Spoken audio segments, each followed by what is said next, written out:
Grandma kept a coffee can of bacon grease on the stove for 31 years.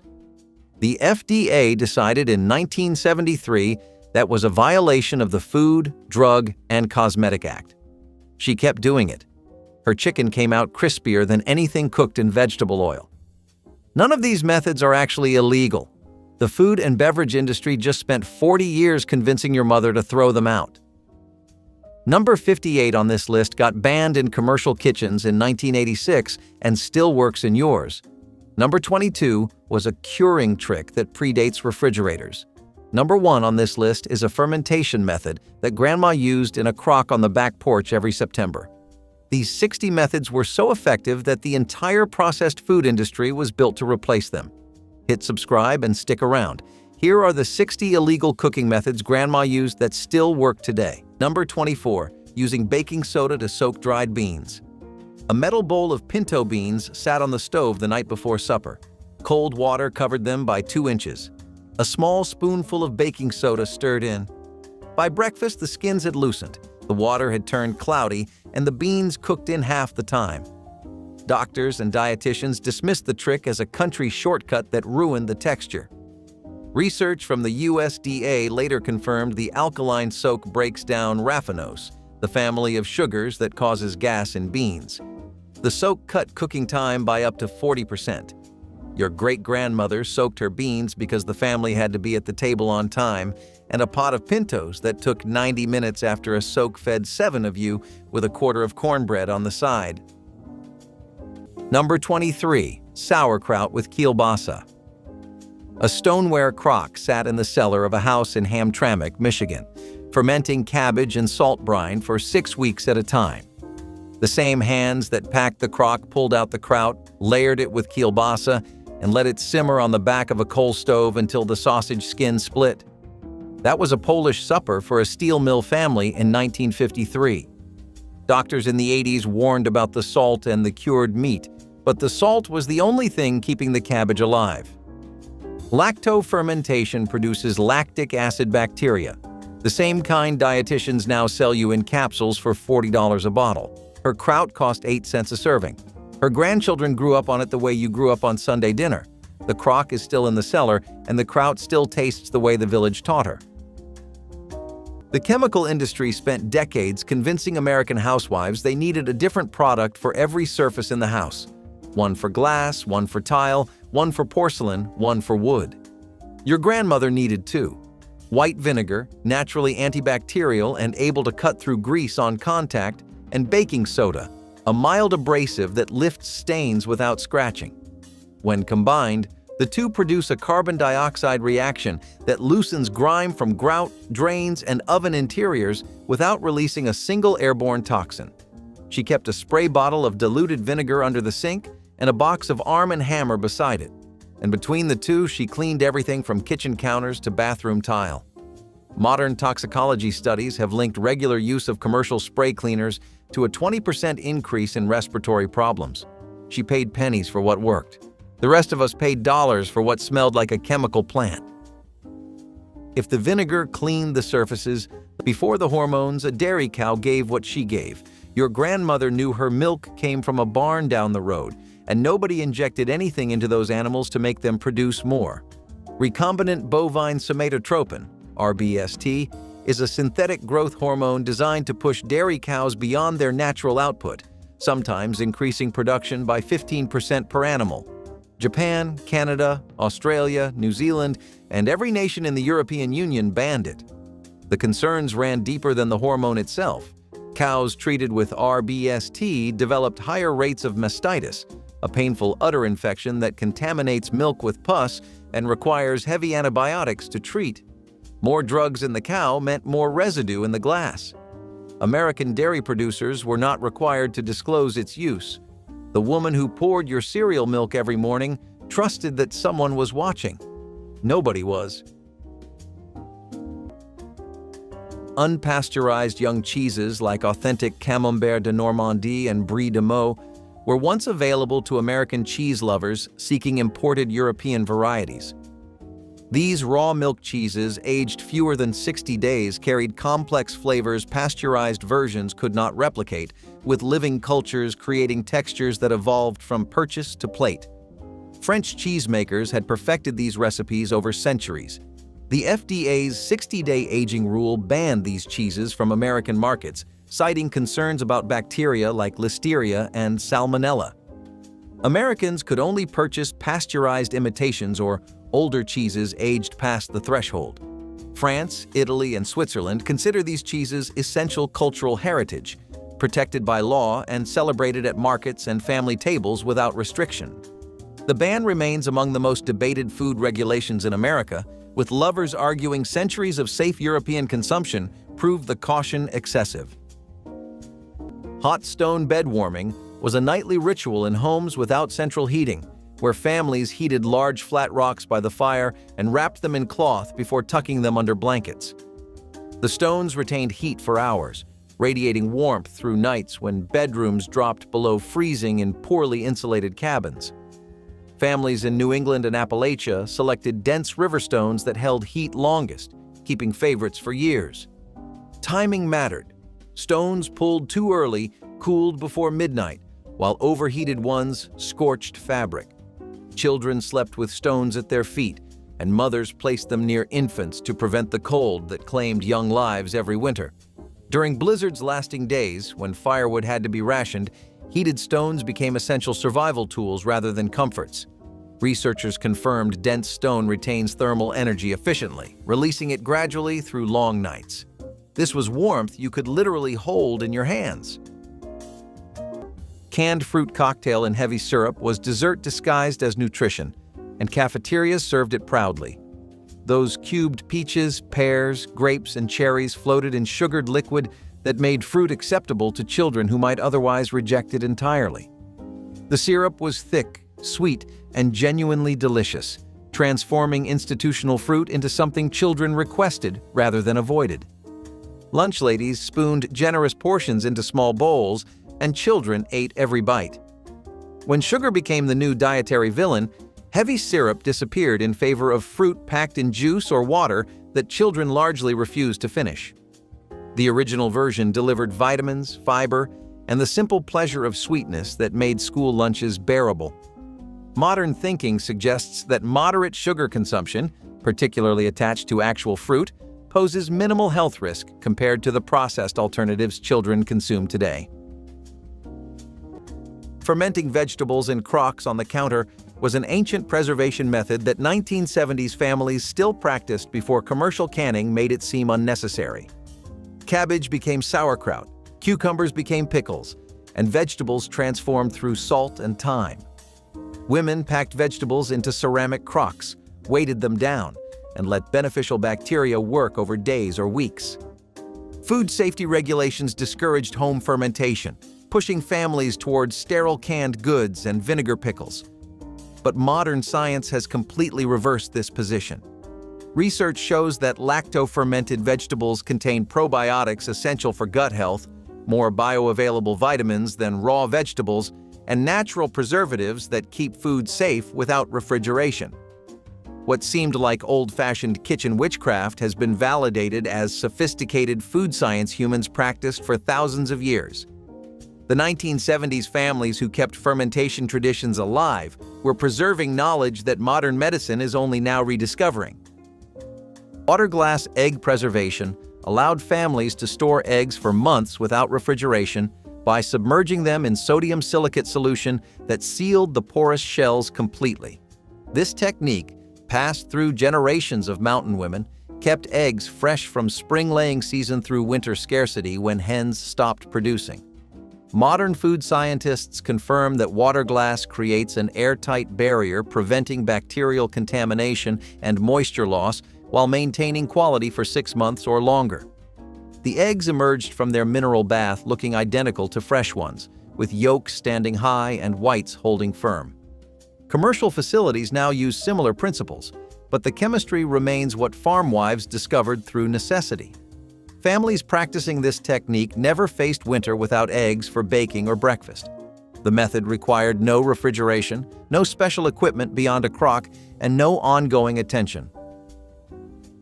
Homemade gelatin from bones was the foundation of aspics and desserts, before Knox and Jell-O reduced this ancient food to flavored powder in paper boxes.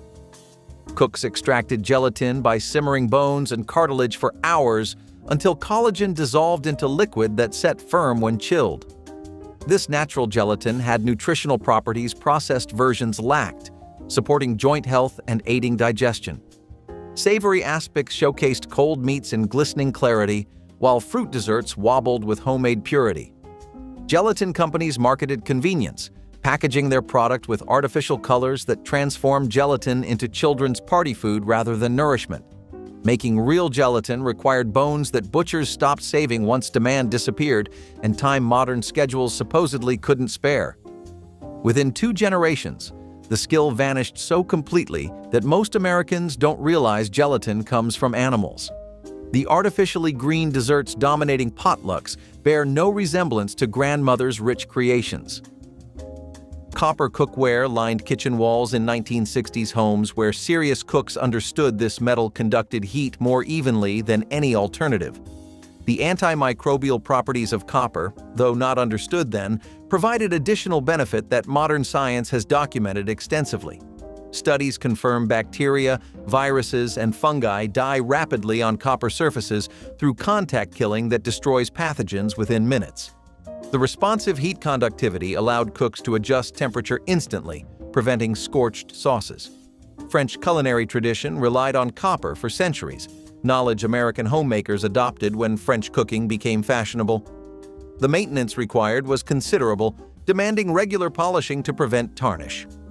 When stainless steel and non-stick coatings arrived promising easier care, copper retreated to decorative status. Scientists now install copper surfaces in hospitals to reduce infection rates, validating kitchen intuition of generations past. Saving and reusing bacon grease in ceramic crocks beside the stove was standard kitchen practice that modernization nearly eliminated. Food writers and health advocates condemned the habit as unsanitary and unhealthy, promoting spray oils and margarine as cleaner alternatives. Bacon fat contains roughly 40% saturated fat, but also 45% monounsaturated oleic acid, the same compound that gives olive oil its health halo. The rendered fat proved remarkably stable, resisting oxidation that makes polyunsaturated vegetable oils go rancid and potentially harmful. Using bacon grease for frying eggs, seasoning beans, or starting gravies added depth of flavor no industrial product could match. The practice eliminated waste, stretched food budgets, and delivered genuine taste that made simple meals memorable. Families who never threw away bacon drippings were practicing sustainable cooking that modern chefs now celebrate. Home-canned tomatoes and beans were once a homemaker's pride, a shelf lined with jars that meant security through winter. But by the 1950s, those same jars came with warning labels. Botulism outbreaks traced back to kitchen canning terrified families who had relied on the tradition for generations. Health departments launched campaigns against home preservation, urging people to buy store-bought cans instead. It marked the end of a domestic ritual, traded for factory efficiency. Women who once measured their worth by their pantries now felt shame or fear over what might be lurking in their jars. It was not just a public health issue. It was a cultural shift. The kitchen, once the safest room in the house, suddenly seemed like a place where danger could grow unseen. The government called it progress. Homemakers called it a loss. Either way, a century-old skill quietly faded into memory, replaced by the metallic comfort of tin cans. In the 70s, the phrase, "let's get some shark fin soup," was not really that out of pocket. A lot of people enjoyed bowls of this at many restaurants across the USA, but local shark populations had to pay the price in a pretty nasty way as they got their fins removed and then were left in the ocean. While they were a tradition in some cultures, their use was not nearly as intense as the businesses constantly asking for more fins. Eventually, the Senate passed the Shark Fins Elimination Act, which thankfully now makes shark fin products illegal. Over the years, the constant efforts by hunters and other people looking to make a quick paycheck have endangered species, and today the number of sharks is at a record low. Number 20. Using buttermilk to soak fried chicken. Cut-up chicken sat in a deep ceramic bowl with buttermilk covering it. salt, and a few grindings of black pepper. The bowl went into the icebox until morning. The meat came out pale, soft, and bent without breaking when you picked up a piece. The technique was dismissed as Southern country plate of last resort cooking. Food scientists later ran the lab work. Buttermilk sits at a pH around 4.5, acidic enough to gently denature the surface proteins like a slow marinade does, but soft enough that the meat does not turn mushy the way it does in vinegar. The lactic acid loosens the collagen. The casein coats the surface and holds the breading on. The cheapest tenderizer in any kitchen now shows up in 3 Michelin star restaurants under the name lacto-fermented marinade. The chicken was always tender. The PhD just confirmed why. Number 18. Pot roast cooked in beef fat. A retired butcher in Omaha, Nebraska rendered a quart of sweet every fall and used it to brown a chuck roast in a Dutch oven before the slow simmer began. He added carrots, onions, and a splash of his wife's home-canned tomatoes, then let the pot tick on a low burner for 5 hours. By 1991, his daughter was telling him to use canola oil for the searing. The same advice you saw in every food magazine that year. Beef tallow is roughly 50% saturated fat and 42% monounsaturated fat. Canola oil from 1991 was extracted with hexane and bleached. He kept rendering sweat in the same enamel pot every fall until the year he could not stand at the stove anymore. The roast tasted the way every roast in that family had tasted since 1948. Some kitchens never lost the recipe. Yours might still have it on the shelf above the bread tin. Most families in the 1950s owned one car, and it went to work with the husband every morning. So she walked. To the butcher, the baker, the five and dime, the post office. Sometimes 2 or 3 stops before lunch, sometimes with a child on each hip and a cloth bag over her shoulder. A 1955 household guide estimated the average American housewife took 15,000 steps a day just keeping house, which works out to roughly 5.5 miles. Cardiologists now agree that consistent, low-intensity daily movement does more for long-term heart health than sporadic high-intensity workouts. She did not own a pedometer or a fitness tracker. She just had errands to run and no other way to run them. The walk home from the market was the only quiet she got some days, 10 minutes with no one pulling at her sleeve. She never called it exercise, she just called it Tuesday. If Olestra was the industry's loudest failure, trans fats were its quietest killer. Partially hydrogenated oils, the process of pumping hydrogen gas through vegetable oil to make it solid at room temperature, gave American kitchens Crisco in 1911 and changed the way the country baked for the next century. Denmark became the first nation to restrict them in 2003. Switzerland, Austria, Hungary, and Iceland followed. The United States did not issue its own ban until 2018, 15 years after the science was settled. In those years between, trans fats sat in every pie crust, every stick of margarine, every deep fryer, and every diner and school cafeteria in the country. Your grandmother used lard she rendered herself, animal fat from the same pig she helped butcher in the fall. When the industry replaced her lard with a factory-made solid, it called the switch progress. The heart disease that followed told a different story. Haggis was a familiar dish in Scottish-American communities, a savory pudding of minced sheep organs mixed with oatmeal, onions, and spices, encased in the animal's stomach lining. Scottish immigrants brought their national dish during waves of immigration, serving it at Burns night suppers, Highland games, and family celebrations. The dish carried deep cultural significance, representing Scottish identity and the tradition of using every part of the animal. In 1971, the USDA ruled livestock lungs could not be saved for human consumption, effectively banning authentic haggis because sheep lung is essential. The regulations cited concerns that lungs could harbor contaminants inhaled during the animal's lifetime. Scottish Americans were forced to smuggle haggis or settle for modified versions without lung, which purists consider unacceptable. Scotland and the United Kingdom continue celebrating haggis as a national treasure, the centerpiece of Burns Night enjoyed by millions every January. Lard and grease skin coating horrified outsiders, but saved extremities from frostbite across generations of cold country families. Before venturing into storms, farmers coated exposed faces, ears, and hands with rendered animal fat, creating a waterproof barrier blocking wind and slowing heat loss. The practice had roots in indigenous knowledge shared with settlers who realized European clothing couldn't handle plains blizzards. Hog lard was the common choice since rural families rendered their own during fall butchering, though bear grease and tallow served when needed. Children heading to schoolhouses had cheeks smeared by mothers who knew frostbite claimed skin in minutes during whiteouts. The grease didn't stop cold entirely but blocked wind's moisture wicking effect that accelerated heat loss from exposed flesh.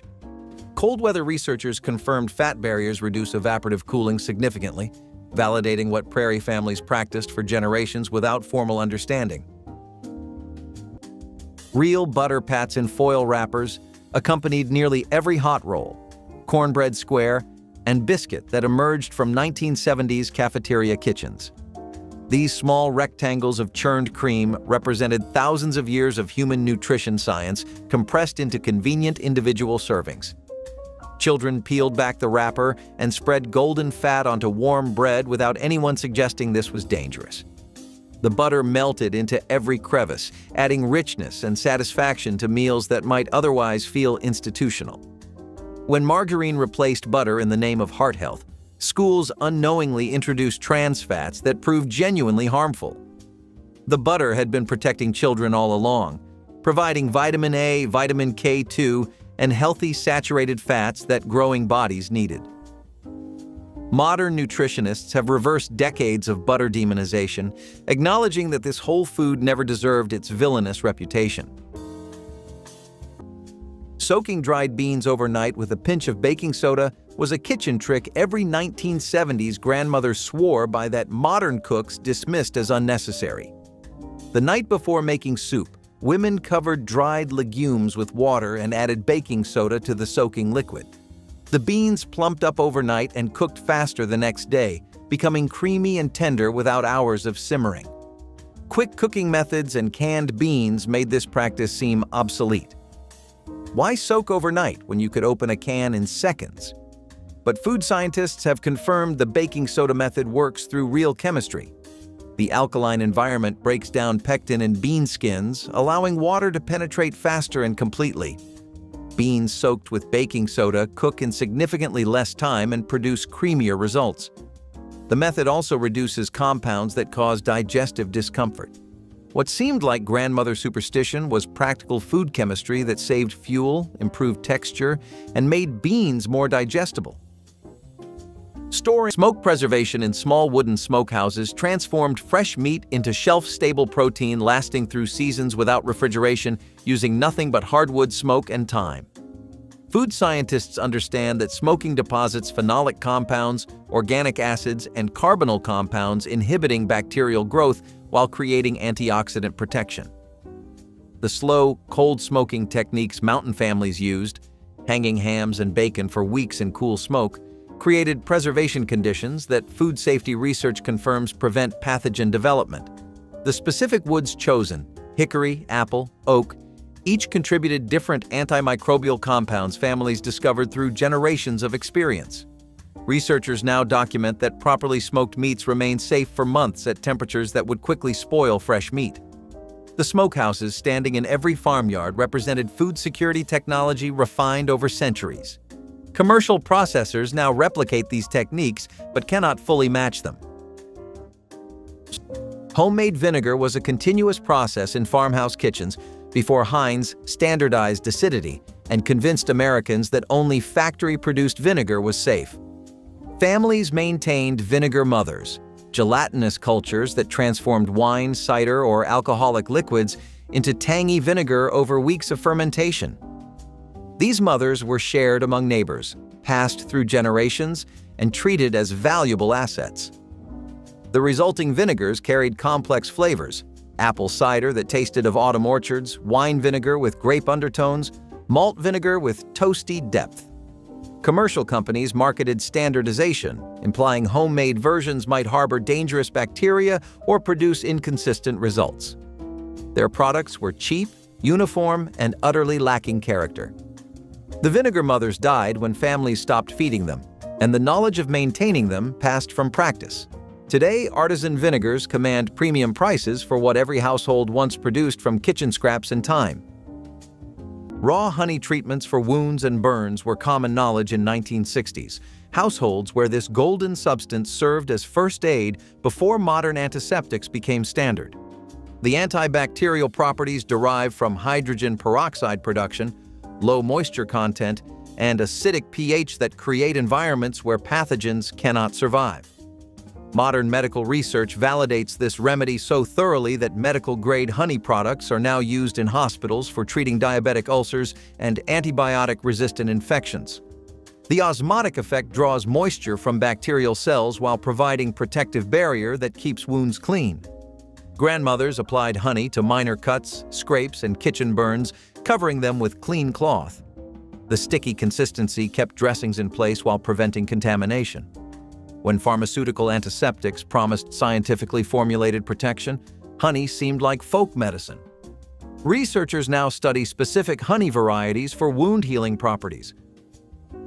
Rendering and cooking with lard was standard practice in the 1960s kitchens before vegetable shortening and seed oils dominated grocery shelves.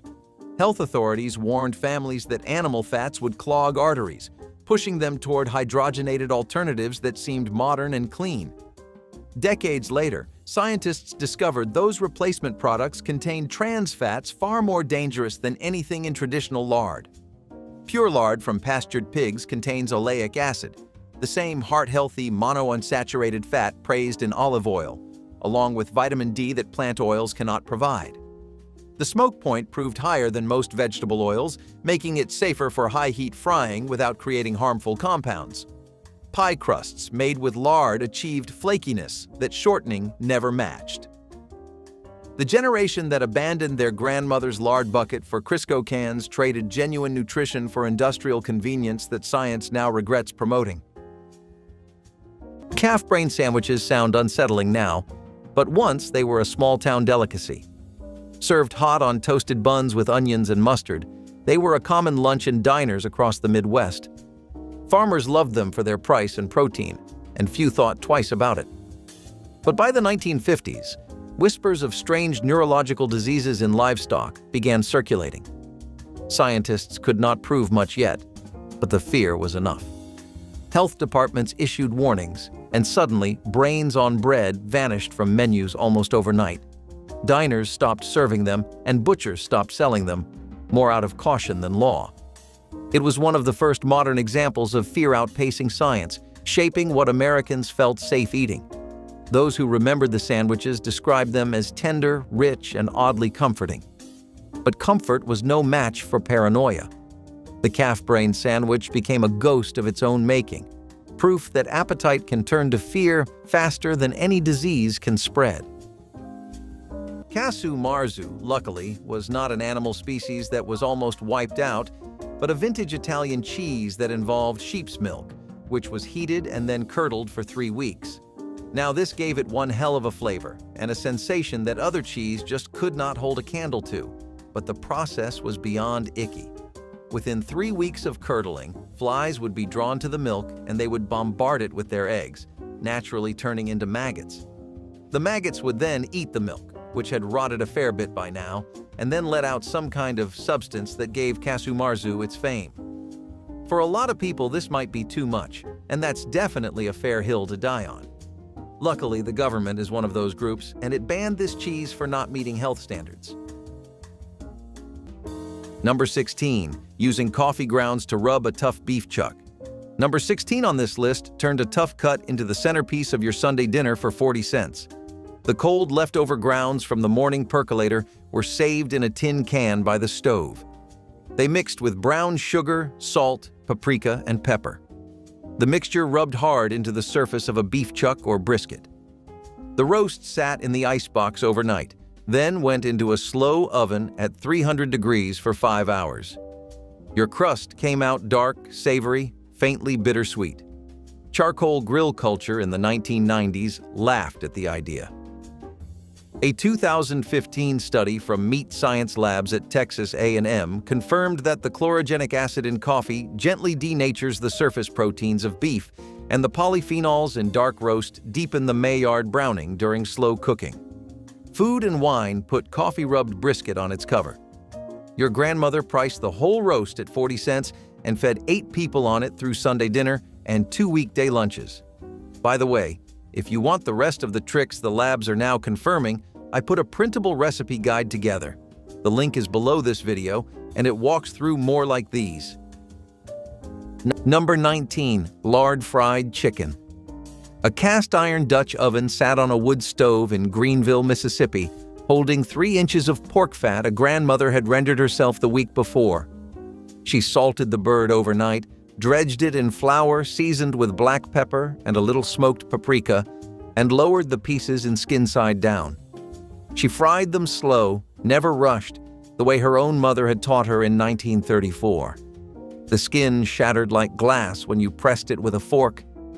The meat underneath stayed pink at the bone for 7 seconds before the heat finished it.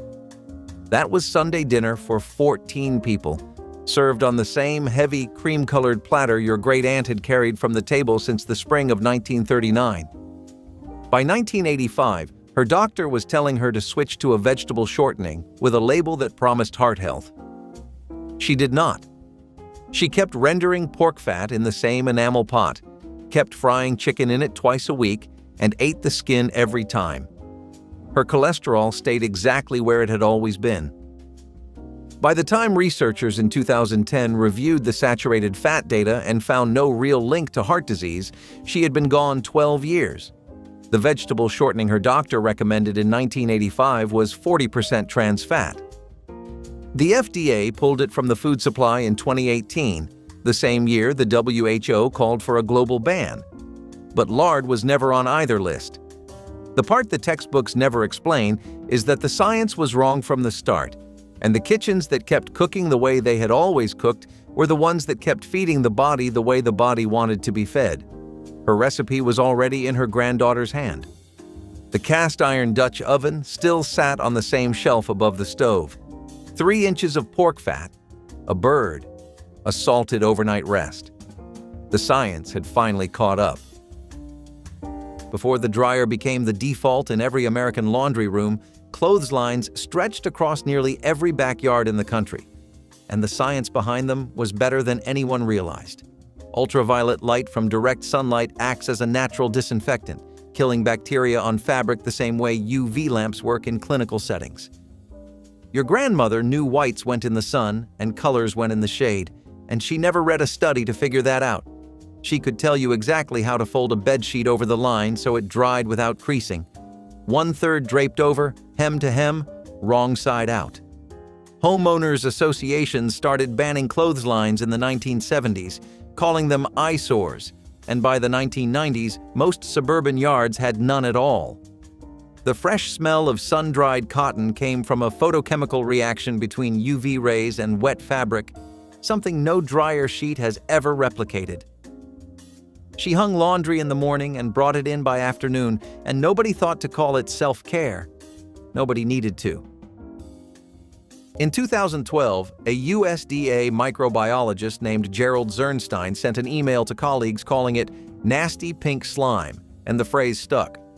The real name was lean, finely textured beef, trimmings scraped from bones, spun through centrifuges to remove fat, then blasted with ammonia gas to kill bacteria like E. coli and salmonella.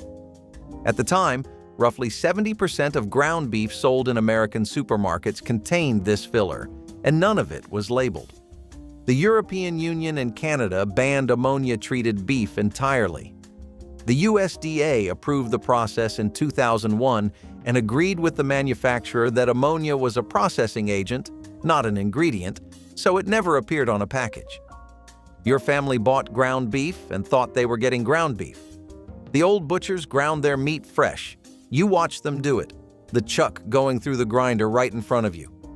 You knew what you were eating because you saw it happen. Azotocarbonamide sounds like something from a chemistry lab because it is. This synthetic compound whitens flour and strengthens dough in American breads, burger buns, tortillas, and frozen dinners. Casu marzu cheese was a delicacy Sardinian American families whispered about. A pecorino deliberately infested with live insect larvae that broke down fats into an intensely flavored, almost liquid spread. The larvae gave casu marzu its characteristic soft texture and sharp flavor devotees described as unforgettable. Making it required patience. Wheels of pecorino were left open for cheese flies to lay eggs, and larvae digested the hard cheese from within over weeks. The FDA banned it under regulations prohibiting foods containing insects, classifying it as adulterated and unfit for consumption. Health concerns centered on the possibility that larvae could survive stomach acid and cause intestinal damage. Sardinia and parts of Corsica continue producing casu marzu as a treasured tradition, though even the European Union has complicated its legal status. Those who have tasted it describe an experience challenging every assumption about cheese, intensely alive and irreplaceable. Burning dried manure for heat kept families alive on treeless plains, where firewood was non-existent and coal couldn't reach isolated homesteads during blizzards. Settlers in Kansas and the Dakotas collected buffalo chips and cow patties through summer, stacking them near sod houses for winter fuel. The dried dung burned slowly with steady heat that was surprisingly clean. Less smoke than green wood and enough warmth to keep small dwellings habitable during deadly storms. Pioneer women became experts at maintaining these fires, feeding fuel for consistent temperatures through blizzard nights.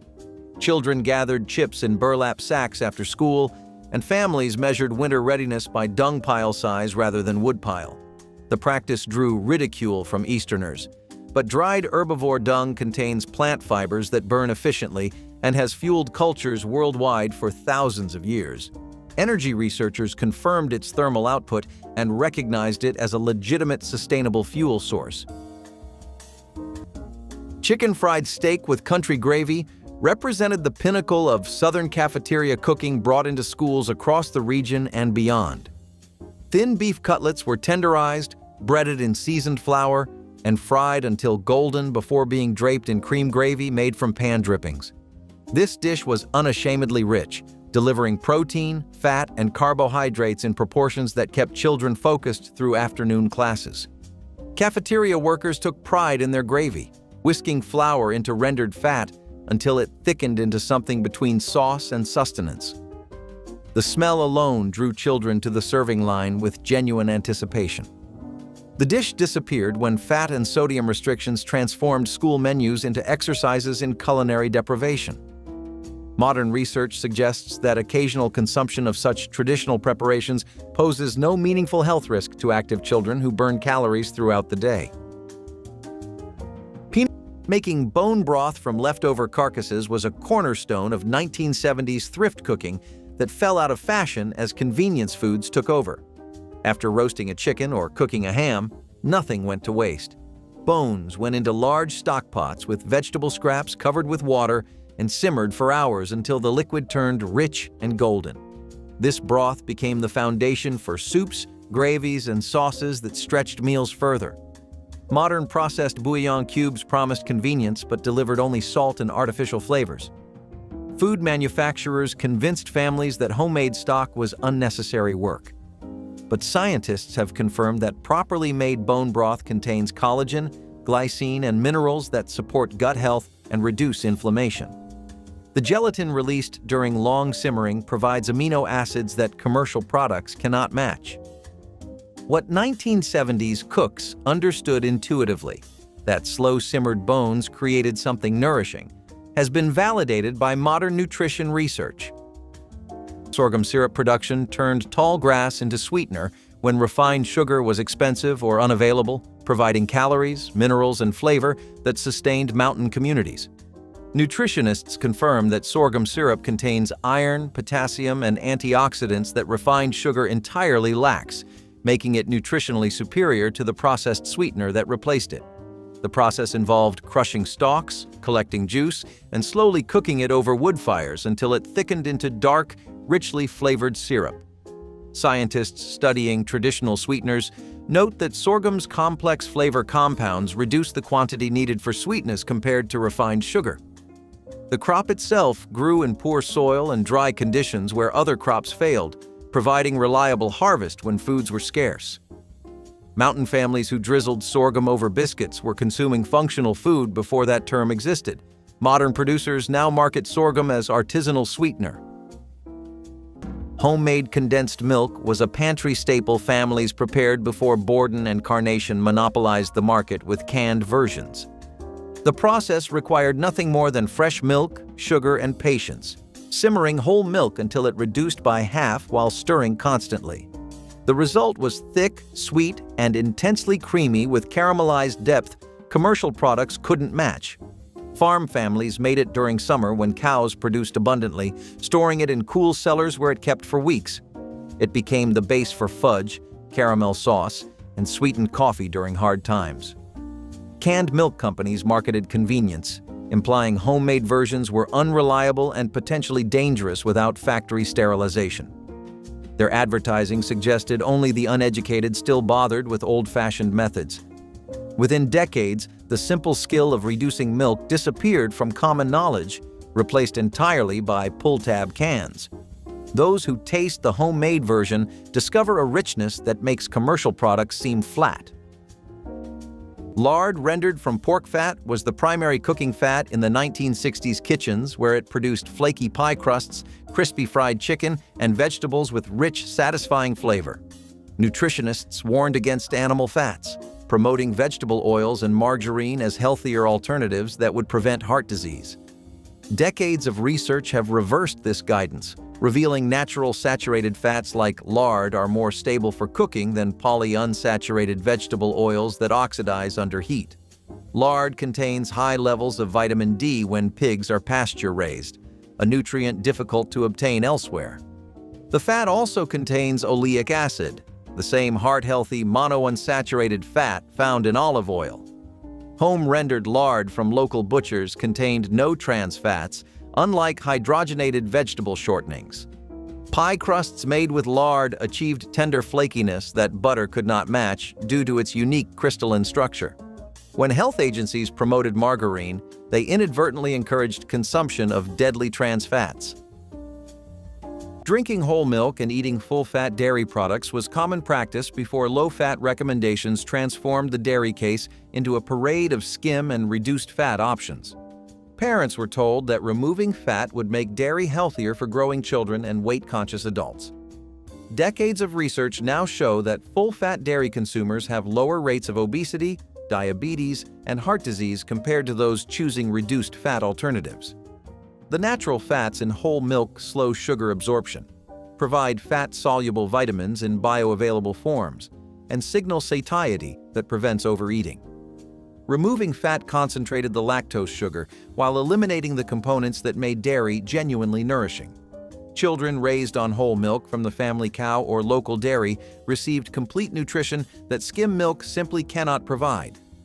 The fat phobia that transformed American dairy consumption may have contributed to the very health problems it claimed to prevent. Cyclamate sweeteners promised guilt-free sweetness long before diet culture had a name. Housewives sprinkled it into coffee, dieters swore by it, and soda companies celebrated it as the taste of the future. But when lab tests linked cyclamates to cancer in rats, the panic spread faster than the rumors themselves. By the late 1950s, government regulators stepped in, pulling the sweetener from shelves in a sudden sweep that shocked the public. For millions, it was the first time they realized their pantry could be hiding a threat. What was once a symbol of modern convenience became a warning about how far science could go in the name of progress. The ban exposed a growing divide between trust in innovation and fear of what it might cost. The taste of safety turned bitter, and Americans began to question every miracle ingredient that followed. Cyclamate sweeteners faded, but their shadow lingered over every sugar substitute that came after, from saccharin to aspartame. The country learned that even sweetness had consequences. Another artificial menace was the super-popular food dye, Red No. 2. And trust us when we say the name is appropriate, since this raised all sorts of crimson flags in medical tests. Amaranth, as it is legally known, was first legalized in 1906 because it was quite cheap and easy to produce, and you needed just a few specks of the dye to give a vibrant color. It was used in cooking as well as several cosmetics and makeup products, so this thing definitely got around in more ways than one. Unfortunately, Soviet scientists found that this also posed serious risks of cancer if people continued to use it regularly. When we tell you people were pissed, it is an understatement. You know they got Mars to stop making red M&M, even though there was no dye in them? It was not long until it got banned in 1977, and people became more aware of the risks of what is actually in their products. Red number 2 might have been out of the picture, but Red 40 was already on its way to sneak into people's systems and cause an unwarranted scene. If you ever grew up eating maraschino cherries, which you usually could buy at the store, you might have remembered how awfully bright-looking they were, which was all thanks to the dye that was used on them. That same dye had a pesky little carcinogen in it called benzidine, which got these sweet cherries a bad rep for being linked to allergies, migraines, and mental issues in children. The lesson here might be that not everything that tastes sweet ends up being nice, but a lot of poor children and adults alike genuinely could not have known better. Number 19, using cornmeal as a breading instead of flour, shaking buttermilk-soaked chicken pieces in a brown paper bag of yellow cornmeal, a little flour, salt, and pepper. The pieces went into a hot iron skillet of melted lard, 10 cents worth on the counter from the same can the cook used all winter. The crust crackled when the chicken hit the oil and stayed crisp 2 hours later on the plate. Food magazines in the 1970s called cornmeal coarse and rural. White flour breading was sold as the modern way for 50 cents a box. Frying research at North Carolina A&T showed cornmeal absorbs less oil than plain flour, holds more moisture in the meat, and stays crunchier when you bite into it. The protein in the cornmeal forms a tighter seal around the chicken, like a thin shell. The higher starch content browns into a deeper crust. Every Southern grandmother already knew this without a lab. The seasoned skillet still smells faintly of that browning when you open the cabinet door 40 years later. Number 25. Pan-fried pork chops in lard. A cast iron skillet sat on a gas stove in a kitchen in Birmingham, Alabama, holding 2 inches of pork fat the cook had rendered herself. She seared the chops 3 minutes aside and let them rest under a folded tea towel until the juice ran clear. The lard came from the same hog the chops came from, and your great-grandmother had been cooking that way since 1928. Lard is roughly 45% monounsaturated fat, the same family that olive oil belongs to. Doctors in the 80s told you to throw out the rendering jar. By the time researchers in 2010 admitted there was no real link between lard and heart disease, she had been gone 12 years.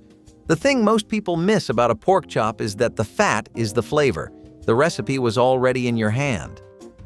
Every kitchen worth remembering had a cast iron skillet so heavy you needed both hands to lift it, and the woman who owned it treated it like an heirloom, because it was. A 1991 study in the Journal of Food Science confirmed what those cooks already suspected. Food prepared in cast iron absorbed measurable amounts of dietary iron, with acidic dishes like applesauce gaining up to 7 milligrams per serving and spaghetti sauce picking up 3 to 5.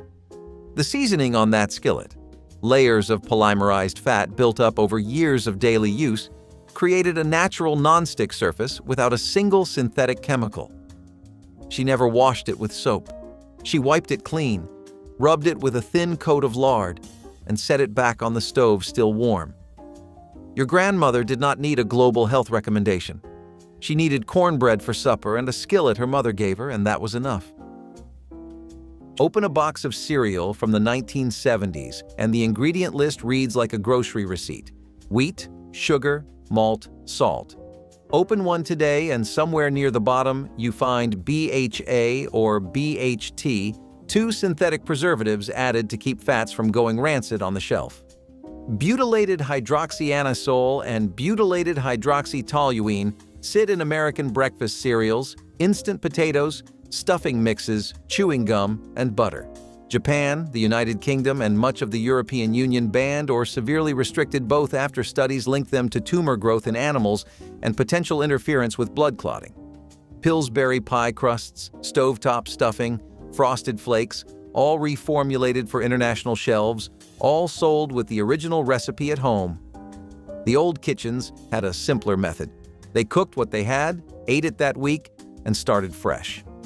Nothing sat on a shelf long enough to need a chemical to keep it from turning. Horse meat appeared on American tables more often than most realize, particularly during both World Wars when beef was rationed and families needed affordable protein. Butcher shops in cities with large European immigrant populations openly sold it, and French, Belgian, Italian, and Japanese communities considered it a lean, nutritious alternative. The meat was red, slightly sweet, and tender when prepared correctly. Beginning in the 1970s, cultural sentiment against eating horses, viewed increasingly as companions, led to legislative actions making horse slaughter for consumption effectively impossible. Congress defunded USDA inspection of slaughter facilities, and several states passed outright bans. France, Belgium, Italy, Japan, and dozens of countries consume horse meat regularly, selling it in dedicated shops and serving it as tartare, steaks, and cured meats. Americans export thousands of horses annually to Canada and Mexico for slaughter, yet cannot eat the meat themselves. The cattle huddle technique was a desperate but effective strategy used by ranchers caught in open prairie blizzards with no shelter in sight. When whiteout conditions made navigation impossible, stockmen drove cattle into a tight circle and crouched at the center, using the animal's body heat as a living furnace. A single cow generates enough warmth to heat a small room, and a herd pressed together raised temperatures inside the cluster by 20 degrees or more. Cowboys in Wyoming passed this down through generations, knowing pride had no place when survival meant crawling between livestock. The animals instinctively huddled during storms, so working with their behavior made it practical even in chaos. Ranchers surviving the blizzard of 1888 credited this method when winds hit 60 miles per hour. Scientists studying thermoregulation validated the principle. Grouped animals create microclimates that reduce exposure and heat loss. Milk in those little glass bottles was the standard beverage in every American school cafeteria before the fat-free revolution changed everything. Each child received an 8-ounce serving of full-fat milk that delivered calcium, protein, and fat-soluble vitamins in their natural proportions. The milk arrived cold from local dairies, often within days of being collected from regional farms. Lunch ladies set bottles on trays without question because nobody had yet decided that saturated fat was the enemy. Children drank it with cookies, sandwiches, and hot meals because that was simply what milk was. The government's dietary guidelines of 1977 marked the beginning of the end, pushing schools toward skim alternatives that stripped away nutrients. Modern research has rehabilitated whole milk entirely, showing that children who drink full-fat dairy maintain healthier weights than those drinking reduced-fat versions. Leaving butter on the counter in a covered dish was universal practice in the 1970s kitchens that health officials later declared unsafe. Families kept butter crocks on countertops where butter stayed soft and spreadable at room temperature. Morning toast got real butter that spread smoothly without tearing bread apart. Refrigeration advocates spent years warning about bacterial growth from room temperature dairy. But scientists now confirm that butter's high fat content and low moisture make it naturally resistant to bacterial contamination. Properly salted butter can safely remain at room temperature for days without spoiling. The USDA has acknowledged that counter butter poses minimal risk when kept covered. What 1970s families knew from practical experience has been validated by food science. Cold butter was difficult to use and often led to more waste as families struggled to spread rock-hard slabs. Room temperature butter was practical, delicious, and perfectly safe all along. Cast iron cooking was dismissed for decades as old-fashioned compared to modern non-stick surfaces, yet scientists now confirm what mountain cooks always knew. These heavy skillets delivered something essential beyond heat. Research proves that acidic foods cooked in cast iron absorb significant dietary iron, sometimes increasing iron content by 20 times or more. Appalachian women who simmered tomatoes, apples, and vinegar-based dishes in seasoned skillets were unknowingly treating iron deficiency anemia that plagued isolated communities. The pans themselves became supplements, leaching bioavailable iron into every pot of greens and every slow-simmered stew. Modern doctors now recommend cast iron cooking for pregnant women and children at risk of anemia. The seasoning process, coating pans with rendered lard and baking until glass smooth, created natural non-stick surfaces without synthetic chemicals researchers now question. Those heavy black skillets passed from mother to daughter carried more than recipes. Cultured butter was the only butter Americans knew before sweet cream butter became the industrialized standard that erased centuries of dairy tradition. Farm wives collected cream over several days, allowing natural bacteria to develop tangy complexity before churning. This fermentation created butter with depth, nuttiness, and slight sourness that enhanced everything, from morning toast to holiday cookies to pan sauces gleaming with golden richness. The buttermilk left behind was equally prized, thick and tangy rather than the thin liquid sold today. Land O'Lakes pushed sweet cream butter because unfermented cream was easier to ship without flavor variation. They marketed freshness while actually removing beneficial cultures that made traditional butter flavorful.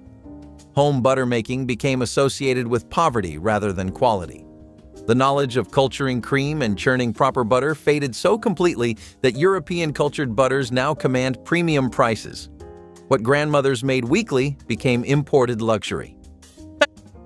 Vinegar cleaning solutions dominated 1960s households where thrifty homemakers mixed white vinegar with water for everything from windows to floors without reaching for commercial products. This simple acid cut through grease and grime while leaving surfaces streak-free in ways expensive cleaners often failed to match. Modern testing confirms that vinegar's acetic acid kills common bacteria, including E. coli and Salmonella, validating what grandmothers knew from experience.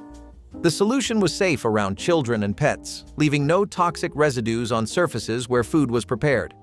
Windows cleaned with vinegar and newspaper dried without filmy residue that commercial sprays left behind. The sharp smell dissipated quickly, unlike synthetic fragrances that triggered allergies. Homemakers added essential oils like lemon for pleasant scents while boosting antibacterial properties. When aerosol sprays flooded shelves, vinegar retreated to salad dressings. Scientists warn many commercial cleaners contain harmful chemicals. Simmering bones for hours to make rich broth seemed wasteful to efficiency-minded 1960s homemakers being sold canned alternatives. Campbell's and other manufacturers promised convenience while dismissing homemade stock as unnecessary labor. Modern nutrition research has vindicated the old ways, revealing that bone broth delivers collagen, glycine, and minerals in bioavailable forms that support gut health, joint function, and skin elasticity. The gelatin released during long simmering creates protein structures that help heal intestinal lining damaged by processed foods. Glucosamine extracted naturally from cartilage provides joint support without expensive supplements. Grandmothers who refused to throw away chicken carcasses or beef bones weren't being cheap. They were practicing nutritional wisdom that pharmaceutical companies now bottle and sell for premium prices.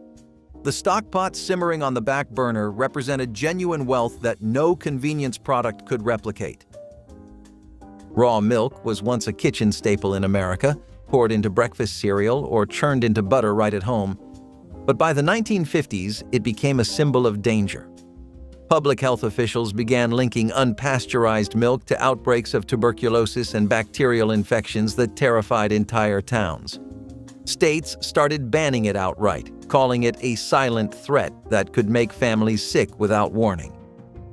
The same families who once relied on farm-fresh milk suddenly had to trust sterilized cartons from factories instead. It was the end of an era where milk came straight from the cow, still warm and frothy. For many, it felt like losing a piece of country honesty to cold machinery and government mandates. Yet the fear was real, and so were the infections. Pasteurization laws were sold as safety measures, but they also reshaped how people viewed food. No longer as a natural gift, but something that had to be controlled and purified. That shift in trust between the farm and the factory quietly changed America's relationship with what it ate forever. Speaking of traditions, one long-held custom in upper society and luxury cuisine was beluga caviar, as you may have heard. The USA had an infamously high appetite for it, consuming around 60% of the world's caviar, but that meant that, like sharks, beluga sturgeons were not safe in their own waters. The U.S. Fish and Wildlife Service had to ban the buying or selling of any beluga products, as the fish today faces a serious threat of extinction because of overfishing. It might be tasty, but there's certainly no need to fish enough of them to wipe their entire gene pool clean. At least we think that's the sane take. Caviar is still one of the most widely consumed luxury cuisines in America, but beluga caviar has been effectively banned from mass production. Who knows? Maybe one day the rest of the caviar varieties may suffer the same fate. Number 21. Making vinegar from apple peels and cores. The smell of fermenting fruit drifted through the kitchen for 6 weeks straight. The peels and cores went into a half-gallon glass jar. Sugar water covered them. A square of cheesecloth held the jar shut, and the bottle sat on the icebox the way a starter does. By the end, the liquid turned amber, sour, faintly sweet. It strained through a coffee filter and went into a bottle. Supermarket vinegar pushed homemade out of most American kitchens. Microbiologists later confirmed that raw fruit scrap vinegar develops the same acetic acid bacteria, the so-called mother, sold today in wellness aisles. The household fermenting apple peels was bottling a probiotic from the trash of last week's pie. Number 20. Old-fashioned mayonnaise. 2 egg yolks, a teaspoon of mustard, a pinch of salt, and a slow stream of oil whisked by hand at the kitchen counter of a diner in Wilmington, Delaware, until the bowl held a pale yellow glass. That was Helen Tarkett's mayo. She made it every morning before the breakfast rush and kept it cold under a damp linen cloth. By 1976, the diner had switched to a jar from the back of a delivery truck because raw eggs were considered dangerous and yolks were the cholesterol villain. The 2015 Dietary Guidelines for Americans removed the cholesterol cap entirely, and Helen had been right since 1947. Her regulars still tasted the difference for 20 years and never said so out loud, because they did not have to. The jar never made it back into your grandmother's kitchen. Pull a dinner plate out of your cabinet right now and measure it. Chances are it runs 11 or 12 inches across. In the 1950s, the standard dinner plate measured 9 inches, and nobody left the table hungry. Researchers at Cornell University's Food and Brand Lab confirmed that plate size directly influences how much a person serves and eats, with larger plates leading to 20 to 30% more consumption without any increase in satisfaction. She did not read that study. She used the dishes she had, served a reasonable portion, and put the rest away. Dessert was fruit after most meals, with cake or pie reserved for Sundays and holidays. Not because she was restricting anything, but because sugar cost money and nobody expected sweets on a Wednesday.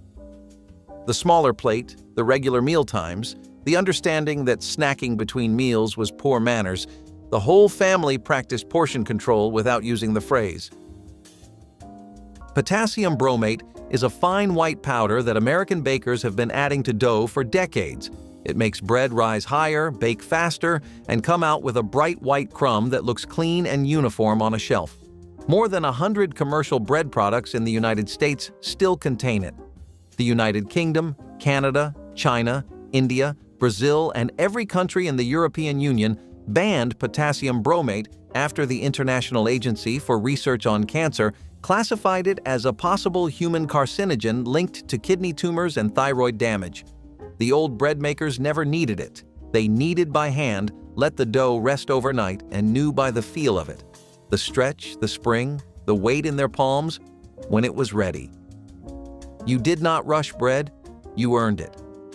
The bromate was never about making better bread, it was about making faster bread, and the countries that said no decided the shortcut was not worth the risk. Red dye number 2 gave American candies, cereals, and sodas their vibrant crimson color through the 1960s and early 1970s. So common it appeared in everything from Kool-Aid to hot dog casings. Children ate brightly colored treats without a thought, and manufacturers relied on it to make products irresistible. The controversy erupted when scientists suggested the dye might cause cancer and birth defects in animals. Though results were inconclusive, the FDA banned it in 1976 under the Delaney Clause, prohibiting any additive shown to cause cancer in animals regardless of dosage. The ban panicked candy manufacturers who quickly reformulated, and some temporarily stopped producing red-colored items. The European Union, Canada, and dozens of nations kept amaranth legal, where it continues coloring foods and cosmetics without restriction. America's precautionary approach cost consumers a common coloring that much of the world still considers perfectly safe. Burying food in snowdrifts turned blizzards from threats into allies for families facing long winters without refrigeration.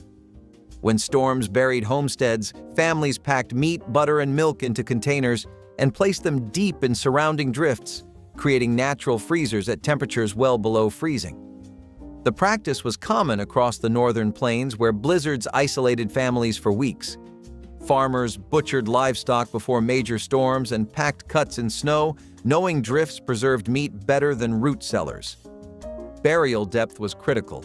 Items too shallow thawed during warm spells, while deeply buried provisions stayed frozen and safe from animals. Children marked caches with sticks so they could be found after additional snowfall.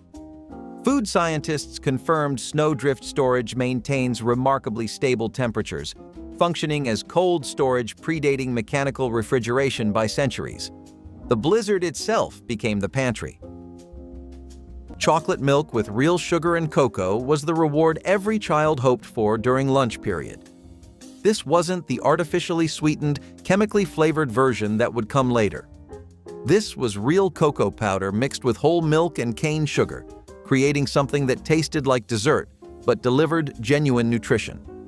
Cafeteria workers mixed it in large batches, the dark sweetness swirling into the white milk until it turned that perfect shade of brown. Children who finished their vegetables often received chocolate milk as encouragement, a system that worked because the drink was genuinely delicious. When the sugar wars began, chocolate milk became a casualty despite the fact that its sugar content was minimal compared to the sodas children would drink at home. Scientists now argue that chocolate milk's combination of protein, calcium, and carbohydrates makes it superior to most alternatives. The sugar helped children actually consume the milk, which was the entire point. Cooking with lard instead of vegetable shortening was standard practice in 1970s kitchens that health campaigns later demonized. Rendered pork fat created the flakiest pie crusts, the crispiest fried chicken, and the most tender biscuits. Women kept containers of home-rendered lard or bought it by the pound from butchers who understood its value. The anti-saturated fat crusade pushed families toward vegetable shortening and margarine, marketed as heart-healthy alternatives. But these industrial substitutes contained trans fats that proved far more dangerous than natural fats. Scientists now acknowledge that trans fats cause the very heart problems they were supposed to prevent, while natural lard has been rehabilitated. Studies show lard contains less saturated fat than butter and more heart-healthy monounsaturated fat than previously recognized. The crispy results 1970s cooks achieved came from a product that was never the villain health authorities claimed. Industrial processing creates problems while claiming to solve them. Rendering lard at hog killing time was the process providing mountain families with cooking fat, skin moisturizer, soap ingredient, and medicinal base, all from portions modern processing discards. Scientists now recognize that properly rendered lard from pasture-raised pigs contains significant vitamin D, healthy monounsaturated fats similar to olive oil, and none of the trans fats in hydrogenated vegetable shortening. The rendering involved slowly cooking pork fat until it liquefied, then straining into crocks where it solidified into pure white cooking fat lasting months without refrigeration. Nutritionists who once condemned lard now acknowledge that traditional lard has a better fatty acid profile than many vegetable oils promoted as healthier. The cracklins left behind after rendering provided protein-rich snacks and additions to cornbread, stretching precious resources. Mountain cooks who saved every scrap of fat were practicing waste reduction that modern sustainability advocates now champion. Bone broth tonics were the cornerstone of home remedies before bouillon cubes convinced Americans that real broth was too much trouble. Families kept stock pots simmering on wood stoves for days, extracting collagen and minerals from beef knuckles and chicken carcasses that butchers gave away for pennies. The broth turned wobbly when chilled, a sign of nutritional richness, and was used for soups, gravies, and healing drinks for the sick. Mothers served warm cups to children with colds, knowing it soothed throats better than any pharmacy product. Campbell's and Knorr marketed convenience, suggesting busy modern women shouldn't waste time on primitive cooking methods. Their products contained salt and artificial flavors, but almost none of the nutrients that made real broth valuable. The knowledge of proper stock making nearly vanished within 2 generations, replaced by foil-wrapped cubes dissolving into yellow water. Today, bone broth sells as a wellness trend at premium prices for what grandmothers once made from scraps. Fermented vegetables filled crocks in the 1960s pantries, where sauerkraut, pickles, and kimchi provided probiotics long before the term entered vocabulary. The lacto-fermentation process created beneficial bacteria that populated digestive systems and supported immune function in ways modern science has documented. Grandmothers maintained fermentation crocks carefully. Understanding these preserved vegetables contributed something essential to family health. The process increased vitamin content, particularly B vitamins and vitamin K2, while making minerals more bioavailable. The sour tang of properly fermented vegetables indicated successful bacterial activity, transforming raw ingredients into living foods. Salt concentration and temperature control were managed through experience passed from mother to daughter. When pasteurized canned vegetables and refrigeration made fermentation seem unnecessary, living foods largely disappeared from American tables. Scientists now recommend fermented foods as essential for gut microbiome health. Home fermentation of vegetables was actively discouraged by food safety authorities during the 1960s, who warned families about botulism from homemade pickles and sauerkraut. Store-bought versions pasteurized with vinegar seemed safer and more reliable. Scientists now understand that traditional lacto-fermentation creates conditions where beneficial bacteria thrive while harmful pathogens cannot survive, producing probiotics that support immune function and digestive health in ways pasteurized products never can. The process preserved vegetables through winter while actually increasing their nutritional value, creating vitamins absent from fresh produce. Fermented foods populated the gut with diverse microorganisms now recognized as essential for mental health and weight regulation. Families who maintained crocks of fermenting cabbage weren't risking their health. They were cultivating living foods that modern probiotic supplements attempt to replicate at far greater expense. Red dye number 2 was the color of childhood itself. Bright cherry candies, popsicles, and sweet cereals all gleamed with it. Then the headlines came: scientists warning of cancer links, parents panicking, and lawmakers rushing to respond. The once innocent color became a symbol of everything people feared about synthetic additives. Candy factories were forced to reformulate, and grocery shelves turned duller overnight. The ban was more than a regulation. It was an awakening. Americans realized that even the most cheerful hues could hide danger. For a nation obsessed with convenience and appearance, that was a bitter truth to swallow.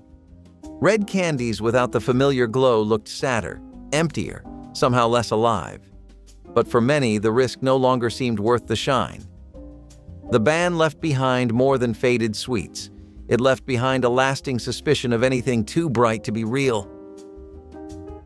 Another delicacy that is native to West Africa is ackee fruit, which in Jamaica is a widely consumed treat and is even their national fruit, but in America is currently banned by the FDA.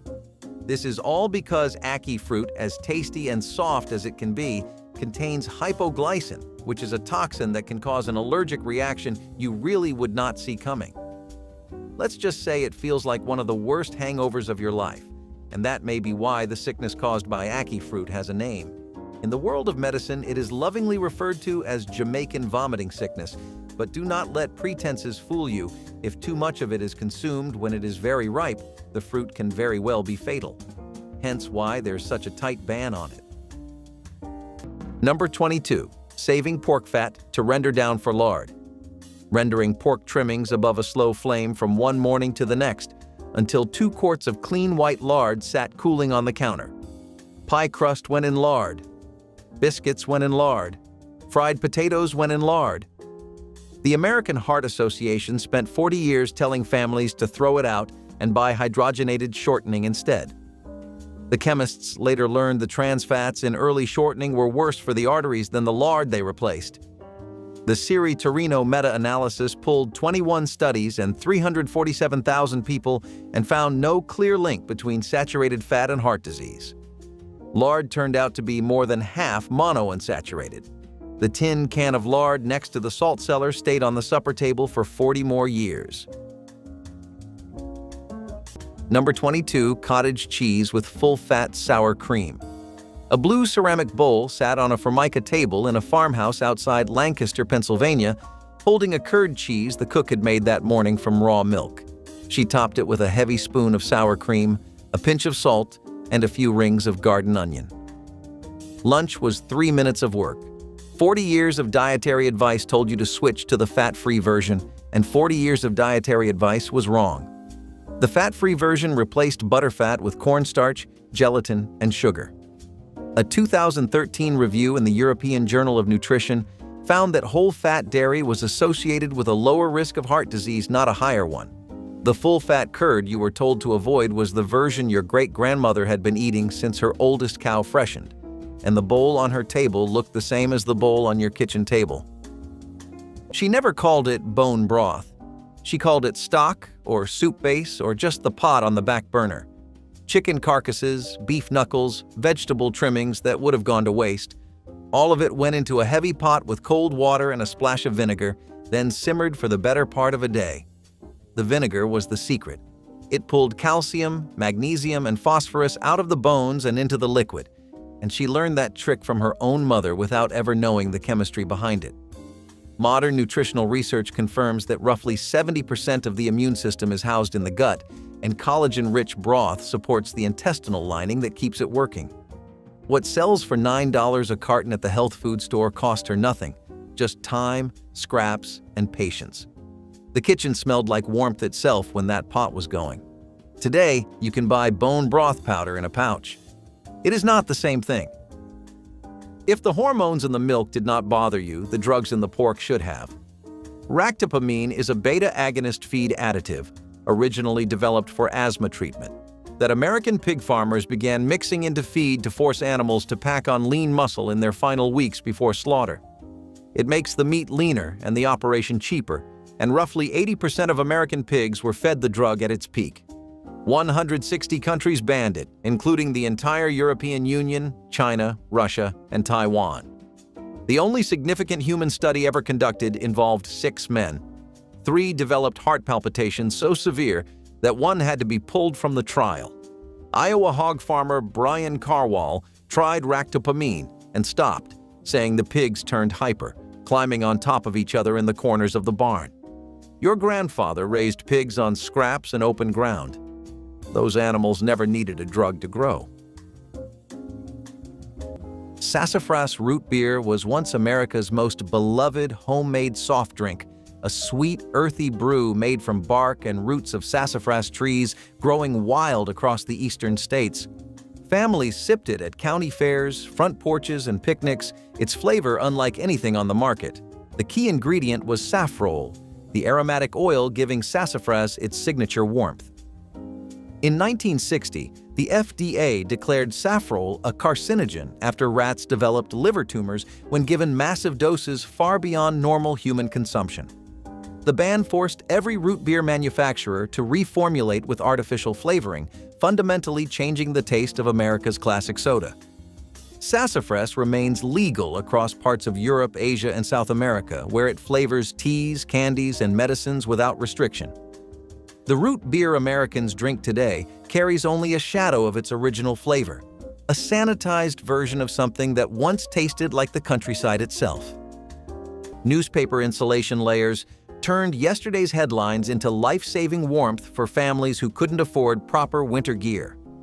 Across Appalachia and the northern plains, mothers stuffed newspapers between clothing layers, inside boots, and between blankets to create dead air spaces, trapping body heat. Paper fibers hold air pockets that slow heat transfer, functioning like insulation that cost nothing. During the Depression, mothers layered newsprint against children's chests before school in sub-zero cold. Hobos riding freight trains wrapped themselves in newspaper bundles, and rural carriers packed boots with paper before heading into storms. The technique went beyond clothing. Families nailed papers over window cracks, stuffed wall gaps, and packed pipes to prevent freezing. Scientists confirmed that layered newspaper performs surprisingly well as emergency insulation, rivaling some commercial materials in controlled tests. What looked like desperation was sound physics applied with whatever was available. Beef tallow French fries represented a golden age of cafeteria cooking that health reformers dismantled with devastating efficiency. Those fries emerged from deep fryers filled with rendered beef fat, a cooking medium that McDonald's itself used until 1990. The exterior shattered with each bite while the interior remained fluffy and potato pure. School cooks received blocks of beef tallow from suppliers who understood that this was simply how frying was done. The fat created a crispy exterior that vegetable oils could never replicate, sealing the potato and preventing grease absorption. When the anti-saturated fat movement reached its peak, schools switched to partially hydrogenated vegetable oils, which we now know contain trans fats far more dangerous than anything in beef tallow. Those original fries were actually the healthier option. The tallow produced superior texture, better flavor, and posed no cardiovascular risk that modern science can identify. The switch to vegetable shortening created the actual health crisis. Storing tomatoes on the counter instead of the refrigerator was standard practice in 1970s kitchens that modern food safety guidelines tried to eliminate. Home cooks kept their tomatoes in fruit bowls or on windowsills where they stayed at room temperature until ready to use. The reasoning was simple. Cold tomatoes tasted like cardboard, while room temperature ones burst with flavor. For decades, food safety experts pushed refrigeration as the only safe method for produce, but scientists have confirmed what every 1970s grandmother knew. Refrigeration damages cells inside tomatoes and destroys volatile compounds that create their distinctive taste and aroma. Studies from the University of Florida found that tomatoes stored below 50 degrees permanently lose flavor-producing enzymes. The cold literally kills what makes a tomato worth eating. This hack represented intuitive food knowledge passed down through generations. Women learned from their mothers that certain produce belonged on the counter, and they were absolutely right.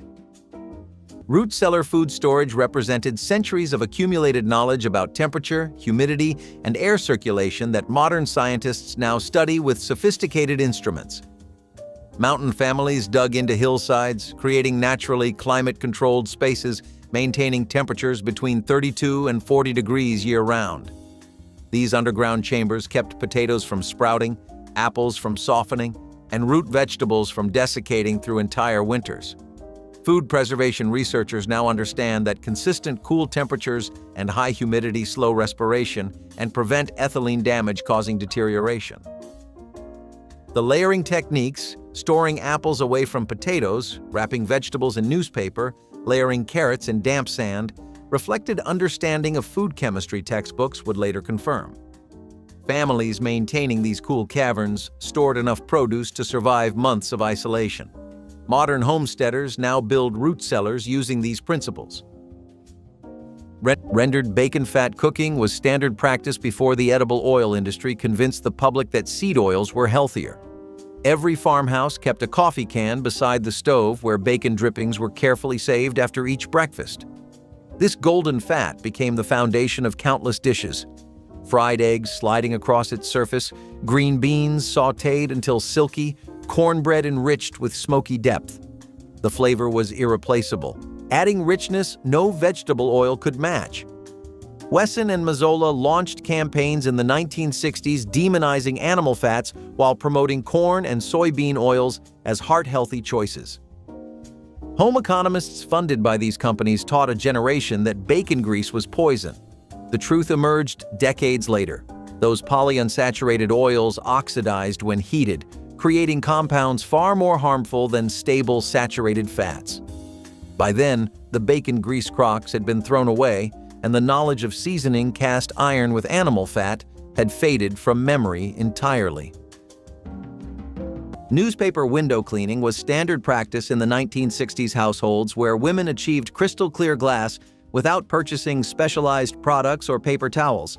The technique involved crumpling newspaper pages and using them with vinegar solution to wipe windows until they sparkled without streaks.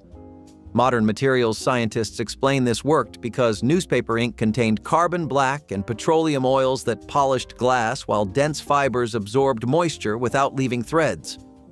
The slightly abrasive texture removed stubborn spots cloth alone could not eliminate. This method cost essentially nothing since newspapers were household staples purchased for content, then repurposed. Cleaning professionals today still recommend this technique for professional results without expensive tools. The shift to digital news and concerns about ink transfer led homemakers to abandon newspaper cleaning for paper towels. Scientists confirm the old method remains superior for streak-free results requiring no chemical additives. Adding generous amounts of butter or bacon fat to vegetables was considered nutritional sabotage during the low-fat obsession emerging in the 1960s. Health experts insisted vegetables should be steamed plain or eaten raw to maximize their benefits. Research now confirms that fat-soluble vitamins A, D, E, and K require dietary fat for proper absorption, meaning naked vegetables deliver far less nutrition than those prepared with traditional fats. Carotenoids in carrots, lycopene in tomatoes, and other crucial compounds pass through the digestive system largely unutilized without accompanying fat. Grandmothers who fried green beans in bacon drippings or sautéed spinach in butter weren't ruining healthy food. They were dramatically increasing its nutritional availability. The practice also made vegetables palatable enough that children actually ate them willingly. Science now recommends exactly what common sense already knew. Some fat makes everything about vegetables work better. Coca-Cola once had a secret ingredient that no one dared talk about: coca leaf extract. For decades, tiny traces of it gave the drink its signature kick, a stimulant wrapped in sweetness. By the 1950s, that secret had become a liability. The Food and Drug Administration began tightening regulations around narcotics and stimulants, forcing Coca-Cola to quietly reformulate without ever admitting what changed.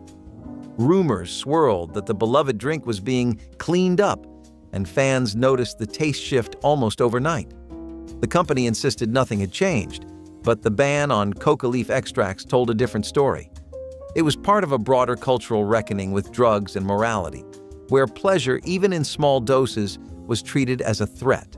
Let's start with something that was harmful, but people thought was not too bad if they even knew about it. One of the most widely used sweeteners back then was cyclamate. It would be used in soft drinks that children and teenagers regularly consumed, as well as all kinds of canned fruit. You could not even escape it in salad dressings, not that people were trying to back then. As we said, it was hard to know the effects of these things, since a lot of concise studying hadn't been done. Plus, it was a really good sweetener and was a key factor in the taste that made a lot of products sell.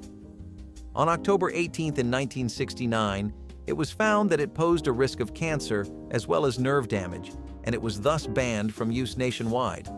Maybe food tasted more bitter as a result, but we imagine constant medical torture to be worse.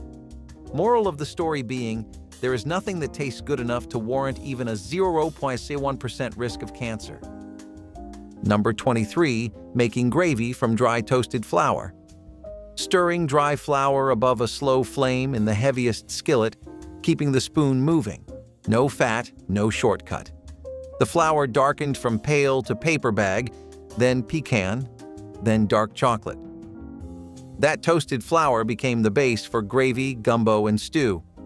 Cookbooks called the technique crude. Restaurants pushed packaged gravy mix instead. That technique is the Maillard reaction, the chemistry behind roasted coffee and seared steak. Food scientists confirmed dry toasted flour develops deep, nutty flavor compounds without the fat of a butter roux.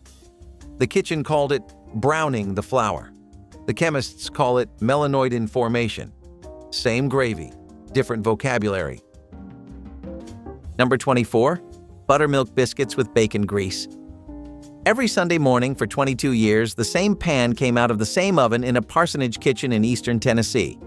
The cook used a quarter cup of bacon grease folded into the dough the way her own grandmother had taught her in 1936. 12 biscuits, 12 cents of fat, 90 minutes from bowl to plate. By 1985, the church magazine was telling her to switch to vegetable shortening. She did not. The vegetable shortening sold in 1985 was 30% trans fat, the same trans fat the FDA pulled from the food supply in 2018. Bacon grease was never on that list, and the women who kept the bacon grease tin on the back of the stove the way their mothers had were the only ones who never threw a pan of biscuits away. Tradition outlived the warning. In the 1950s, the average housewife spent 2 to 3 hours a day preparing meals from raw ingredients, peeling, chopping, simmering, baking. And every bit of it was dismissed as drudgery the moment convenience food hit the shelves. Frozen dinners, boxed mixes, and canned soups promised liberation from the kitchen, and by the 1970s, most American families had traded homemade for heat and serve. Harvard researchers have since connected the rise of ultra-processed food to higher rates of obesity, type 2 diabetes, and cardiovascular disease. She did not have a nutrition degree. She had a sharp knife, a cutting board, and the understanding that a roasted chicken, a pot of rice, and green beans from the garden made a complete meal without a single ingredient she could not pronounce. The food industry sold speed as freedom, and it cost us our health. She was not trapped in that kitchen. She was feeding people real food. The bright red of a maraschino cherry, the electric yellow of boxed macaroni, the rainbow inside a handful of breakfast cereal, none of those colors come from food. Red 40, yellow 5, and yellow 6 are petroleum-based synthetic dyes, manufactured from the same raw material that makes asphalt and gasoline. Norway and Austria banned them entirely. The European Union requires a warning label on every product that contains them, a printed notice telling parents these dyes may cause adverse effects on attention and activity in children. No such label exists in the United States. American food companies like Kraft and Kellogg quietly reformulate their products for European shelves, swapping synthetic dyes for beetroot extract, paprika, and turmeric, then sell the original petroleum-colored version back home without a word. The same box of cereal, 2 different recipes, one for countries that demanded better, one for the country that did not ask. Cyclamate-sweetened sodas dominated the American diet drink market through the 1960s, offering calorie-free sweetness rivaling sugar in satisfaction. This artificial sweetener appeared in diet colas, canned fruit, and children's vitamins, controlling roughly 30% of the sweetener market by 1968. Families trusted it as a modern miracle, all the sweetness without the calories. In 1969, a study linked cyclamate to bladder cancer in rats, and the FDA banned it entirely. The decision forced manufacturers to scramble for alternatives. What makes this ban remarkable is that over 50 countries, including Canada, the European Union, and most of Asia, never followed suit. They reviewed the same science and concluded cyclamate was safe at normal consumption levels. Today, it remains one of the most widely used artificial sweeteners on the planet, found in diet drinks across the globe, while Americans have never tasted it again. Snow cave shelters were the most reliable way to survive a blizzard when no building was within reach and wind chill could kill in minutes. Families across the northern plains learned to dig into deep snowdrifts, hollowing out chambers just large enough for a body to curl inside. The packed snow acted as insulation, trapping body heat and raising interior temperature to above freezing even when outside air dropped to 40 below. Hunters and mail carriers dug these with bare hands or a flat board, shaping a ventilation hole to prevent suffocation. Children in Minnesota were taught the technique in schoolhouses where teachers knew storms could strand students miles from home. The trick was counterintuitive, burying yourself in the very element trying to kill you. But snow holds trapped air pockets that slow heat loss. Military researchers confirmed what frontier families knew by instinct: a properly built snow cave means survival. Frankfurters with natural casings appeared regularly on cafeteria menus, served in soft white buns with mustard and sometimes relish. These hot dogs snapped when bitten. the natural casing giving way to seasoned beef and pork that tasted like actual meat. The nitrates used for preservation became controversial in later decades, with health authorities warning about cancer risks that subsequent research has largely failed to confirm. Those preservatives prevented bacterial growth and created the characteristic cured flavor that made hot dogs satisfying. School lunch programs served millions of these frankfurters weekly without the hand-wringing that would come later. The protein was real, the portions were appropriate, and children ate them willingly. Modern science has softened considerably on nitrate concerns, noting that vegetables contain far higher levels than processed meats and that the cancer risk was dramatically overstated. Saving bacon grease in a tin on the back of the stove was one of the most essential kitchen practices in 1970s households that health authorities once condemned as dangerous. Families kept small metal containers near the stove, carefully straining hot bacon drippings through cheesecloth after every breakfast. The golden fat collected over weeks became a cooking staple more valuable than store-bought oils. Women used it to fry eggs, season vegetables, make gravy, and add richness to cornbread batter. Modern nutritionists spent decades warning against saturated fats, pushing families toward processed vegetable oils instead. But recent research has reversed this thinking. Studies now show that natural animal fats contain essential vitamins and may actually be healthier than the chemically processed alternatives. The bacon grease tin represented the waste-nothing philosophy that sustained families through lean times. Scientists now confirm what grandmothers always knew: real food beats factory-made substitutes. Nixtamalization was the ancient process of soaking dried corn in wood ash lye water that Appalachian families learned from Cherokee neighbors and practiced for generations. The process involved mixing hardwood ashes with water to create an alkaline solution, then soaking dried corn kernels until the tough outer hulls loosened and slipped away. What seemed like primitive folk cooking was actually sophisticated chemistry that modern nutritionists now celebrate. The lye treatment released niacin otherwise locked inside the corn, preventing pellagra, a devastating disease that plagued communities eating untreated cornmeal. The alkaline bath also increased calcium and improved protein quality by making amino acids more bioavailable. Mountain families who continued this practice never suffered the nutritional deficiencies striking populations eating refined corn. Scientists now study this exact process, calling it one of the most important food innovations in human history. Those grandmothers stirring ash water were performing biochemistry. Homemade lard pie crust was the gold standard for flaky pastry before Crisco launched its campaign to replace animal fats with hydrogenated vegetable shortening. Grandmothers rendered their own lard from pork fat, creating crusts so tender they shattered at the touch of a fork.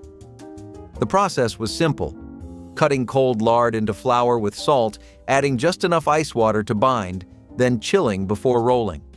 The result was layers so delicate they seemed to float, with subtle richness that complemented both sweet and savory fillings.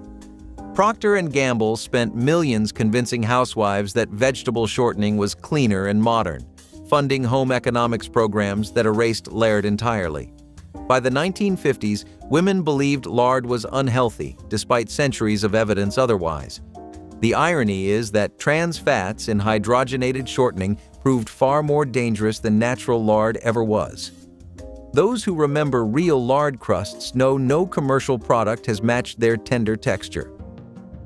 Baking soda scrubbing cleaned 1960s kitchens where this simple powder tackled grease, stains, and odors without toxic chemicals or expensive products. The mild abrasiveness removed stuck food without scratching surfaces, while alkaline chemistry neutralized acidic stains and cut through grease. Modern chemistry confirms sodium bicarbonate's gentle mechanical action, combined with its ability to saponify fats, makes it ideal for cleaning. The same box that deodorized refrigerators also scoured sinks, polished silver, and freshened carpets throughout the house. Grandmothers made paste with water for stubborn stains, sprinkled powder for daily cleaning, and added it to laundry for brighter whites. The complete absence of toxic fumes meant cleaning could happen while children played nearby. When commercial cleaners promised specialized formulas for every surface, Baking soda retreated to baking alone. Environmental scientists recommend returning to this versatile powder, warning that commercial cleaners contain harmful chemicals. Cooking in cast iron skillets was once dismissed as outdated by cookware manufacturers pushing aluminum and Teflon alternatives during the 1960s. Families who clung to their grandmother's heavy black pans were told they were living in the past. Yet scientists now confirm that cast iron cooking increases dietary iron intake significantly, particularly when preparing acidic foods like tomatoes. The iron leaches into food in forms the body can absorb, providing natural supplementation no pill can match. Women and children benefited most from this unintentional fortification, preventing anemia in households that couldn't afford expensive red meat. The seasoning that built up over decades created a natural non-stick surface without synthetic chemicals that later proved concerning. Those black skillets passed through generations weren't just sentimental keepsakes. They delivered measurable health benefits that took science 50 years to recognize and validate. Sassifras tea was once America's forest tonic, brewed from the roots of trees and steeped in stories of old-time healing. Families drank it for colds, stomach aches, or simply for comfort on long winter nights. Then came the 1950s, and with it, science that declared sassafras unsafe. Tests found that saffrole, its key oil, could cause liver damage and cancer in lab animals. Almost overnight, it went from folk remedy to forbidden drink.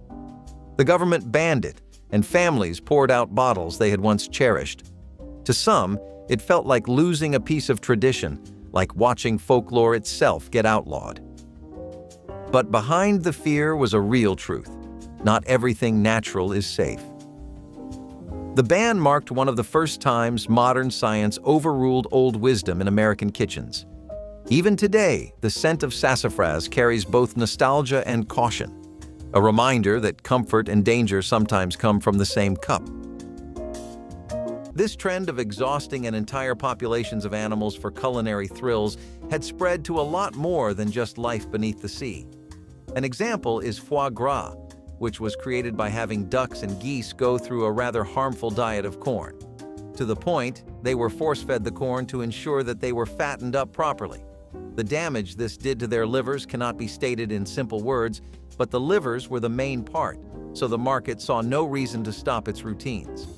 California was one of the first states to step up about it and ban this activity, even though the move got backlash.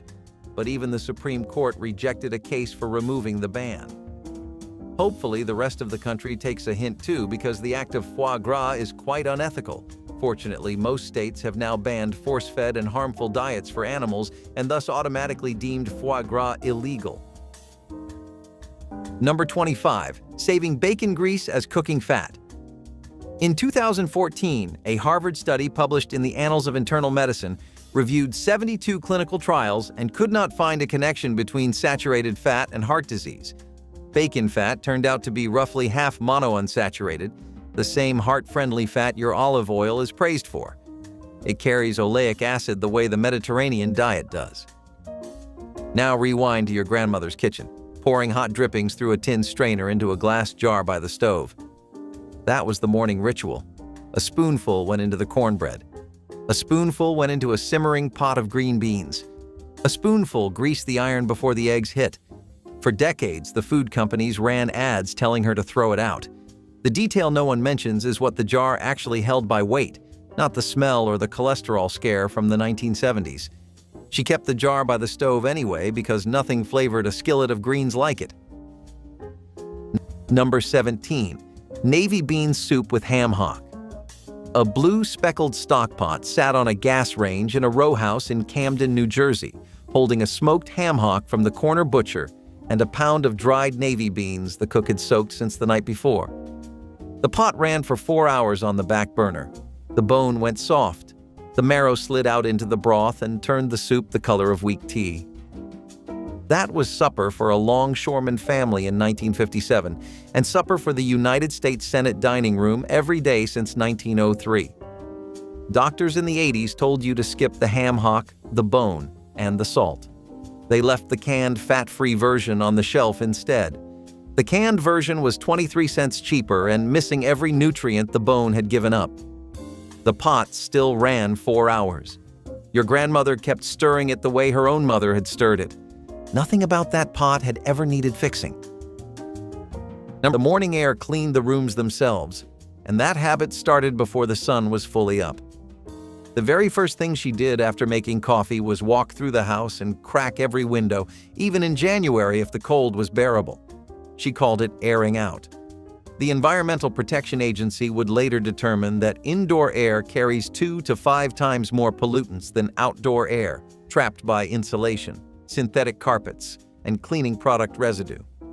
Cross-ventilation, windows open on opposite sides to create a draft, flushes those contaminants in minutes. She did not know the word off-gassing. She just knew a closed-up house smelled stale, and stale meant something was wrong. 15 minutes of open windows on a cool morning did what no air purifier can fully replicate. Chlorine-washed chicken started as an efficiency trick in American slaughterhouses, a fast chemical bath at the end of the line to kill bacteria like salmonella before the bird ever reached a grocery store cooler. The European Union banned the practice in 1997, not because of the chlorine itself, but because of what it was covering up. EU regulators argued that dousing a carcass in antimicrobial solution gave processors permission to skip the harder work of keeping facilities clean from the start. In European poultry plants, only water touches the bird after slaughter. The hygiene has to happen before that point, with cleaner barns and slower processing lines. American processors chose speed over sanitation, and the chlorine rinse became the fix nobody questioned. Your grandmother bought a chicken from a farmer down the road, plucked it herself if she had to, and knew exactly where that bird had been. The old cooks could smell when something was off. No chemical bath required. Ackee fruit was a familiar ingredient in Caribbean American kitchens across Miami and New York.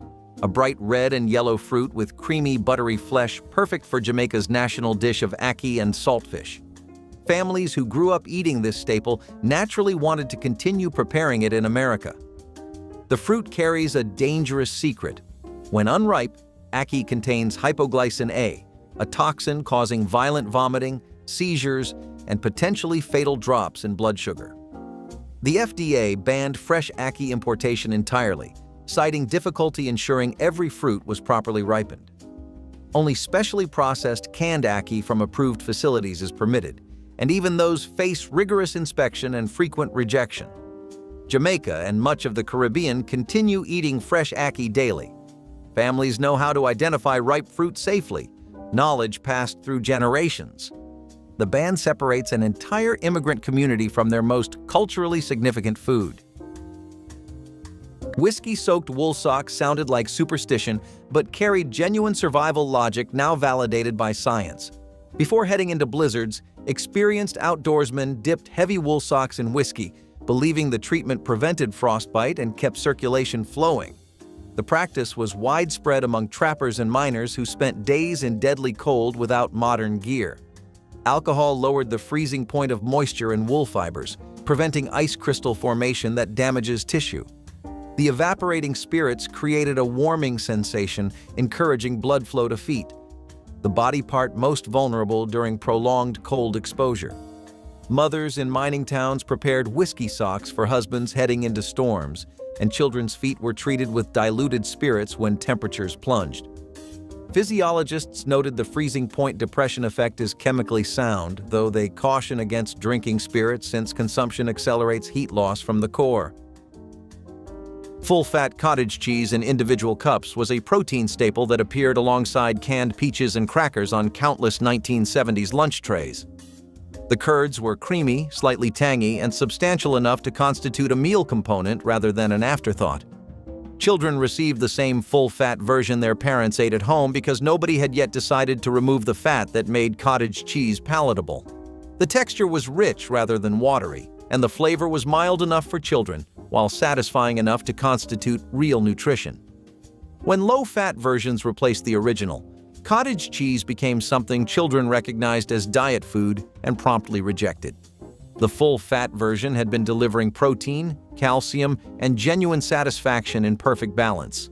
Removing the fat destroyed both the taste and the nutritional completeness that made it worth serving in the first place. Using cast iron skillets for everything from cornbread to fried chicken was the backbone of 1970s cooking that non-stick coatings tried to replace. Heavy black pans passed down through generations sat on every stove, their surfaces seasoned by decades of use into naturally slick cooking surfaces. Women knew cast iron distributed heat evenly and could go from stovetop to oven without hesitation. When non-stick cookware arrived promising easy cleanup, many families abandoned their cast iron. But science has revealed troubling truths about those convenient coatings. When overheated, they release toxic fumes, and their chemical compounds have been linked to health concerns. Meanwhile, cast iron has been vindicated completely. Studies show it adds dietary iron to food, lasts multiple lifetimes with proper care, and creates superior browning. The seasoning process creates a natural non-stick surface without chemicals. What 1970s cooks treasured has proven scientifically superior to modern alternatives. Clabbered milk was the thick, tangy substance that formed when raw milk sat at room temperature until natural bacteria transformed it into something between yogurt and cheese. Scientists understand this spontaneous fermentation created probiotic-rich food containing beneficial bacteria that modern consumers pay premium prices to obtain.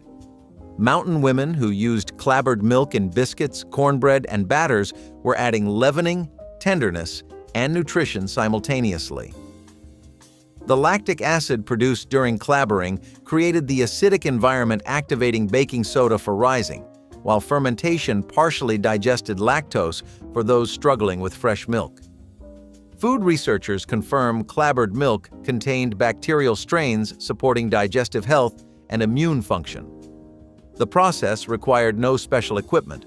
Raw milk simply sat in a warm kitchen until it thickened naturally. Modern raw milk advocates now practice intentional clabbering, finally discovering what Appalachian grandmothers used for generations. Sourdough bread sustained civilizations for millennia before commercial yeast manufacturers convinced bakers that wild fermentation was unreliable and old-fashioned. Every household maintained a starter, a living culture of wild yeasts and bacteria that transformed flour and water into tangy, complex bread. Starters were named, fed daily, and passed through families like precious heirlooms. The bread they produced had depth commercial yeast couldn't match, with chewy crusts and flavors developing over long fermentation. Fleischmann's and Red Star changed everything by selling standardized yeast that worked in hours, marketing speed while home economists taught that sourdough was temperamental. Bakers abandoned their starters, and wild yeasts that had adapted to specific kitchens over decades died out. The knowledge of maintaining sourdough became rare, surviving mainly among artisan bakers. Commercial bread became soft and dependent on additives. What every grandmother knew, that real bread takes time, became specialized knowledge. Bone broth simmering on back burners was constant in 1960s kitchens, where frugal cooks threw nothing away and extracted every nutrient from chicken carcasses and beef bones. The slow extraction released collagen, gelatin, and minerals, including calcium and magnesium, into rich golden liquid that formed the base for soups.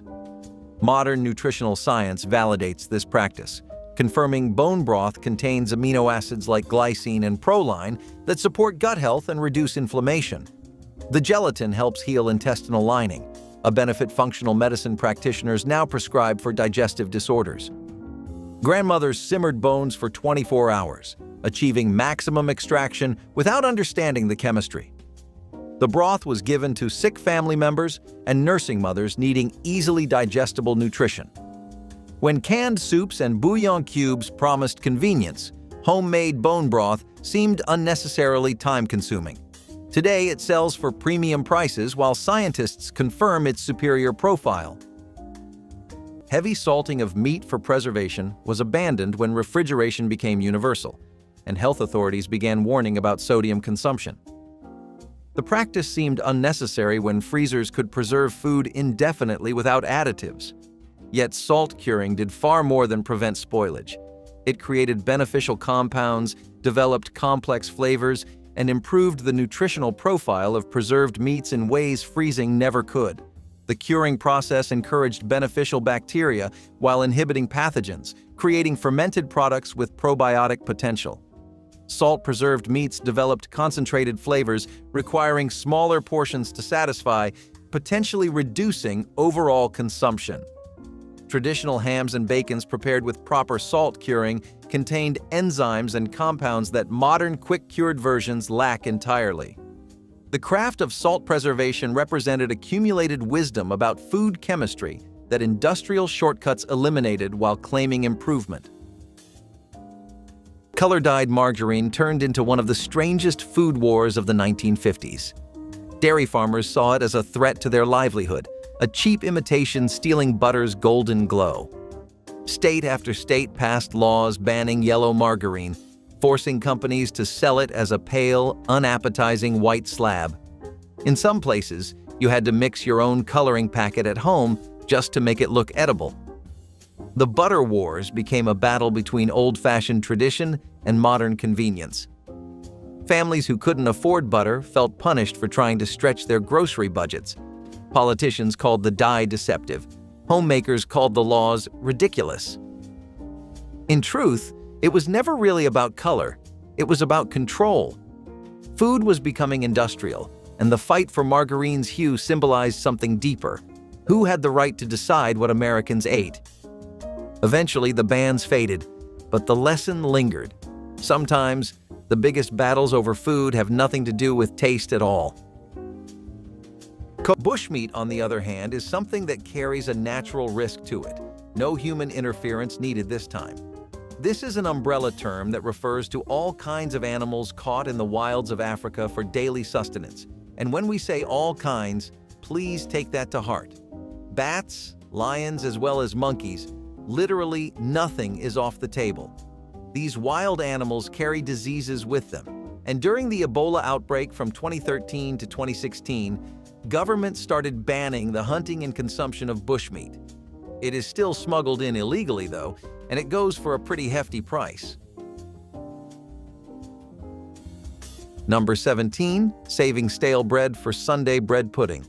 The United Nations now counts bread as the most wasted food on Earth. Food scientists call the staling process retrogradation, the recrystallization of starch that pushes moisture out and makes bread hard. Hard bread absorbs cream the way fresh bread cannot, which is why a good bread pudding starts with bread you would have thrown out. Now rewind to your grandmother's kitchen. The heels and crusts went into a paper bag all week. By Saturday, there were enough to fill the baking dish. The bread tore into rough pieces, soaked in a custard of milk, eggs, sugar, and vanilla, and slid into the oven. It came out caramelized on top and tender underneath. Sunday dessert from Tuesday's leftovers. By 1958, the trick that fed Tennessee farm families on almost nothing was being sold in Brooklyn bakeries for $9 a slice. Number 15, salt-cured country bacon. A wooden smokehouse sat behind a farmhouse in Madison County, Kentucky, hung with 30 pork bellies cured in nothing but salt, brown sugar, and black pepper for 9 days. The smoke came from green hickory split that morning. The bacon came out the color of dark honey and hung on a hook in the spring house through the cold months. A slice in a cast-iron skillet at 5 in the morning was the first sound of breakfast for 3 generations, the way you remember the bacon hitting the pan in your grandfather's kitchen. By 1986, the warnings about cured meat had reached every home magazine in the country. But the salt was the only reason the bacon survived without refrigeration. The grandfather who built that smokehouse lived to 91.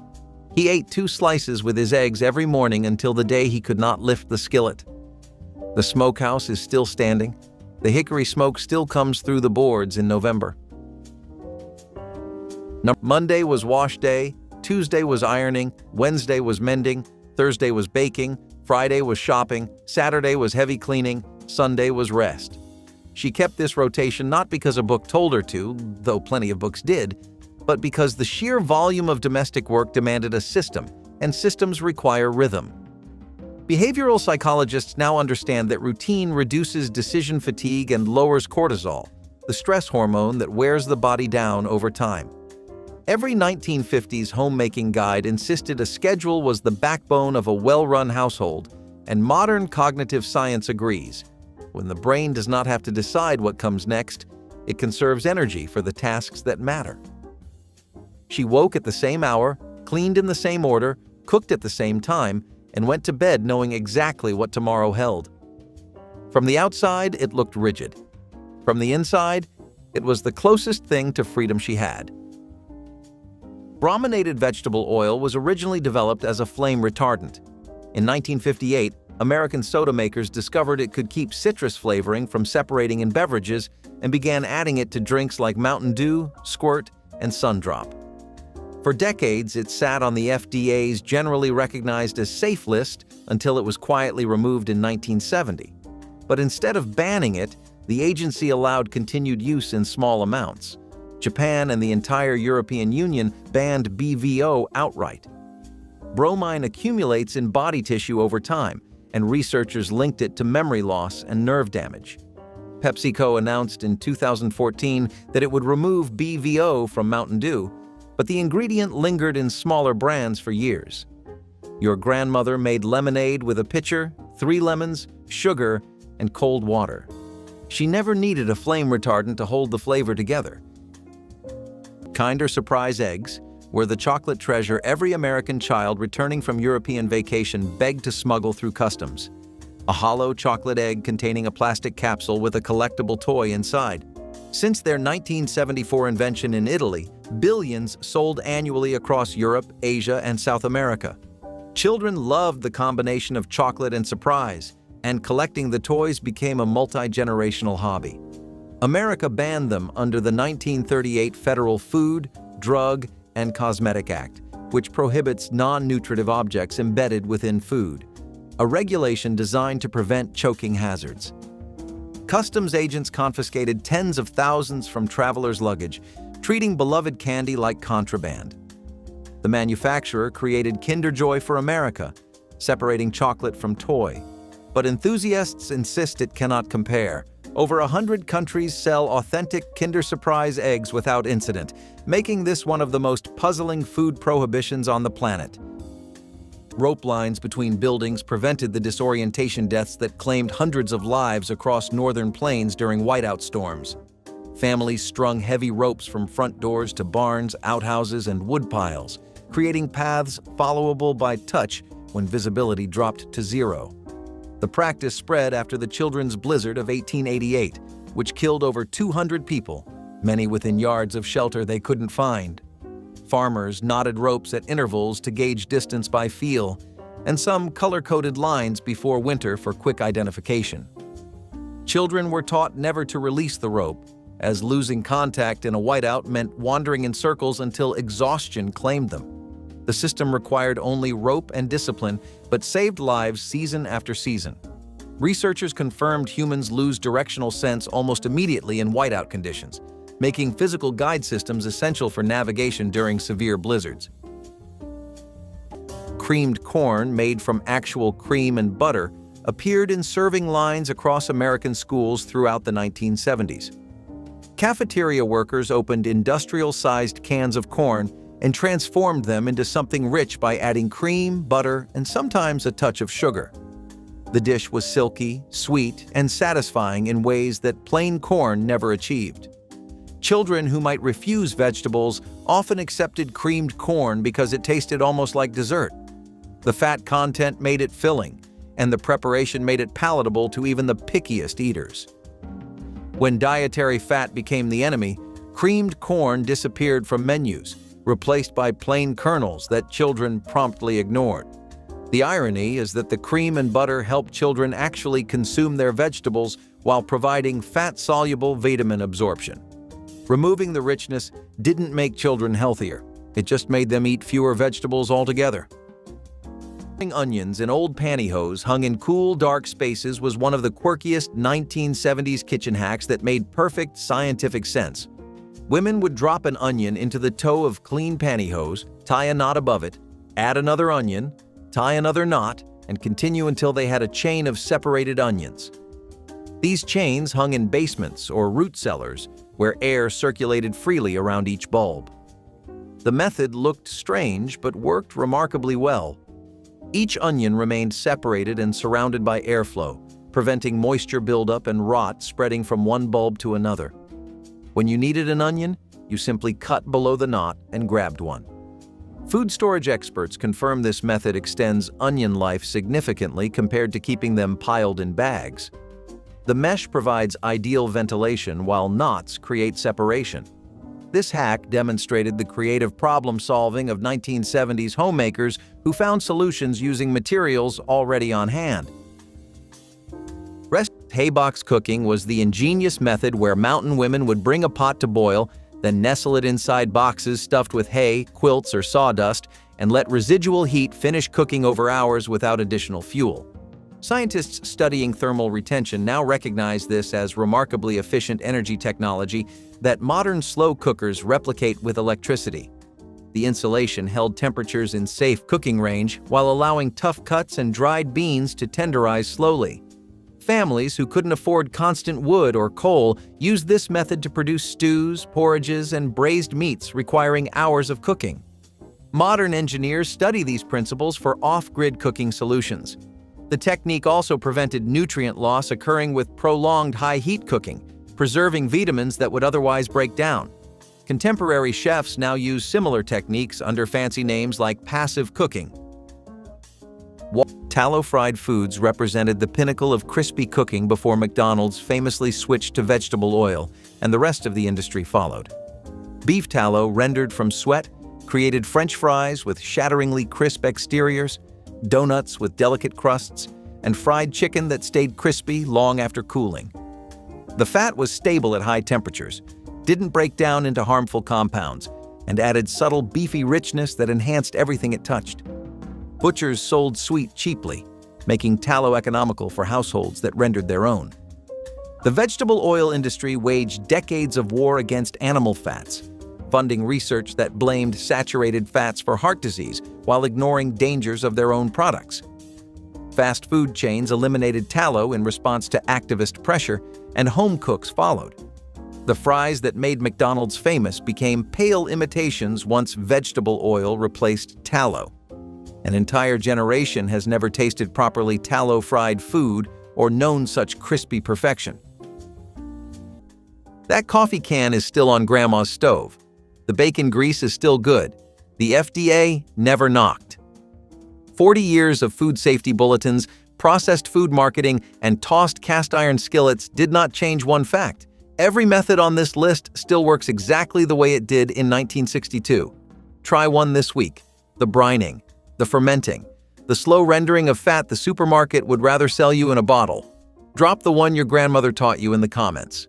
Because nothing on this list was ever really illegal. It was just inconvenient for the people who needed you to buy something instead.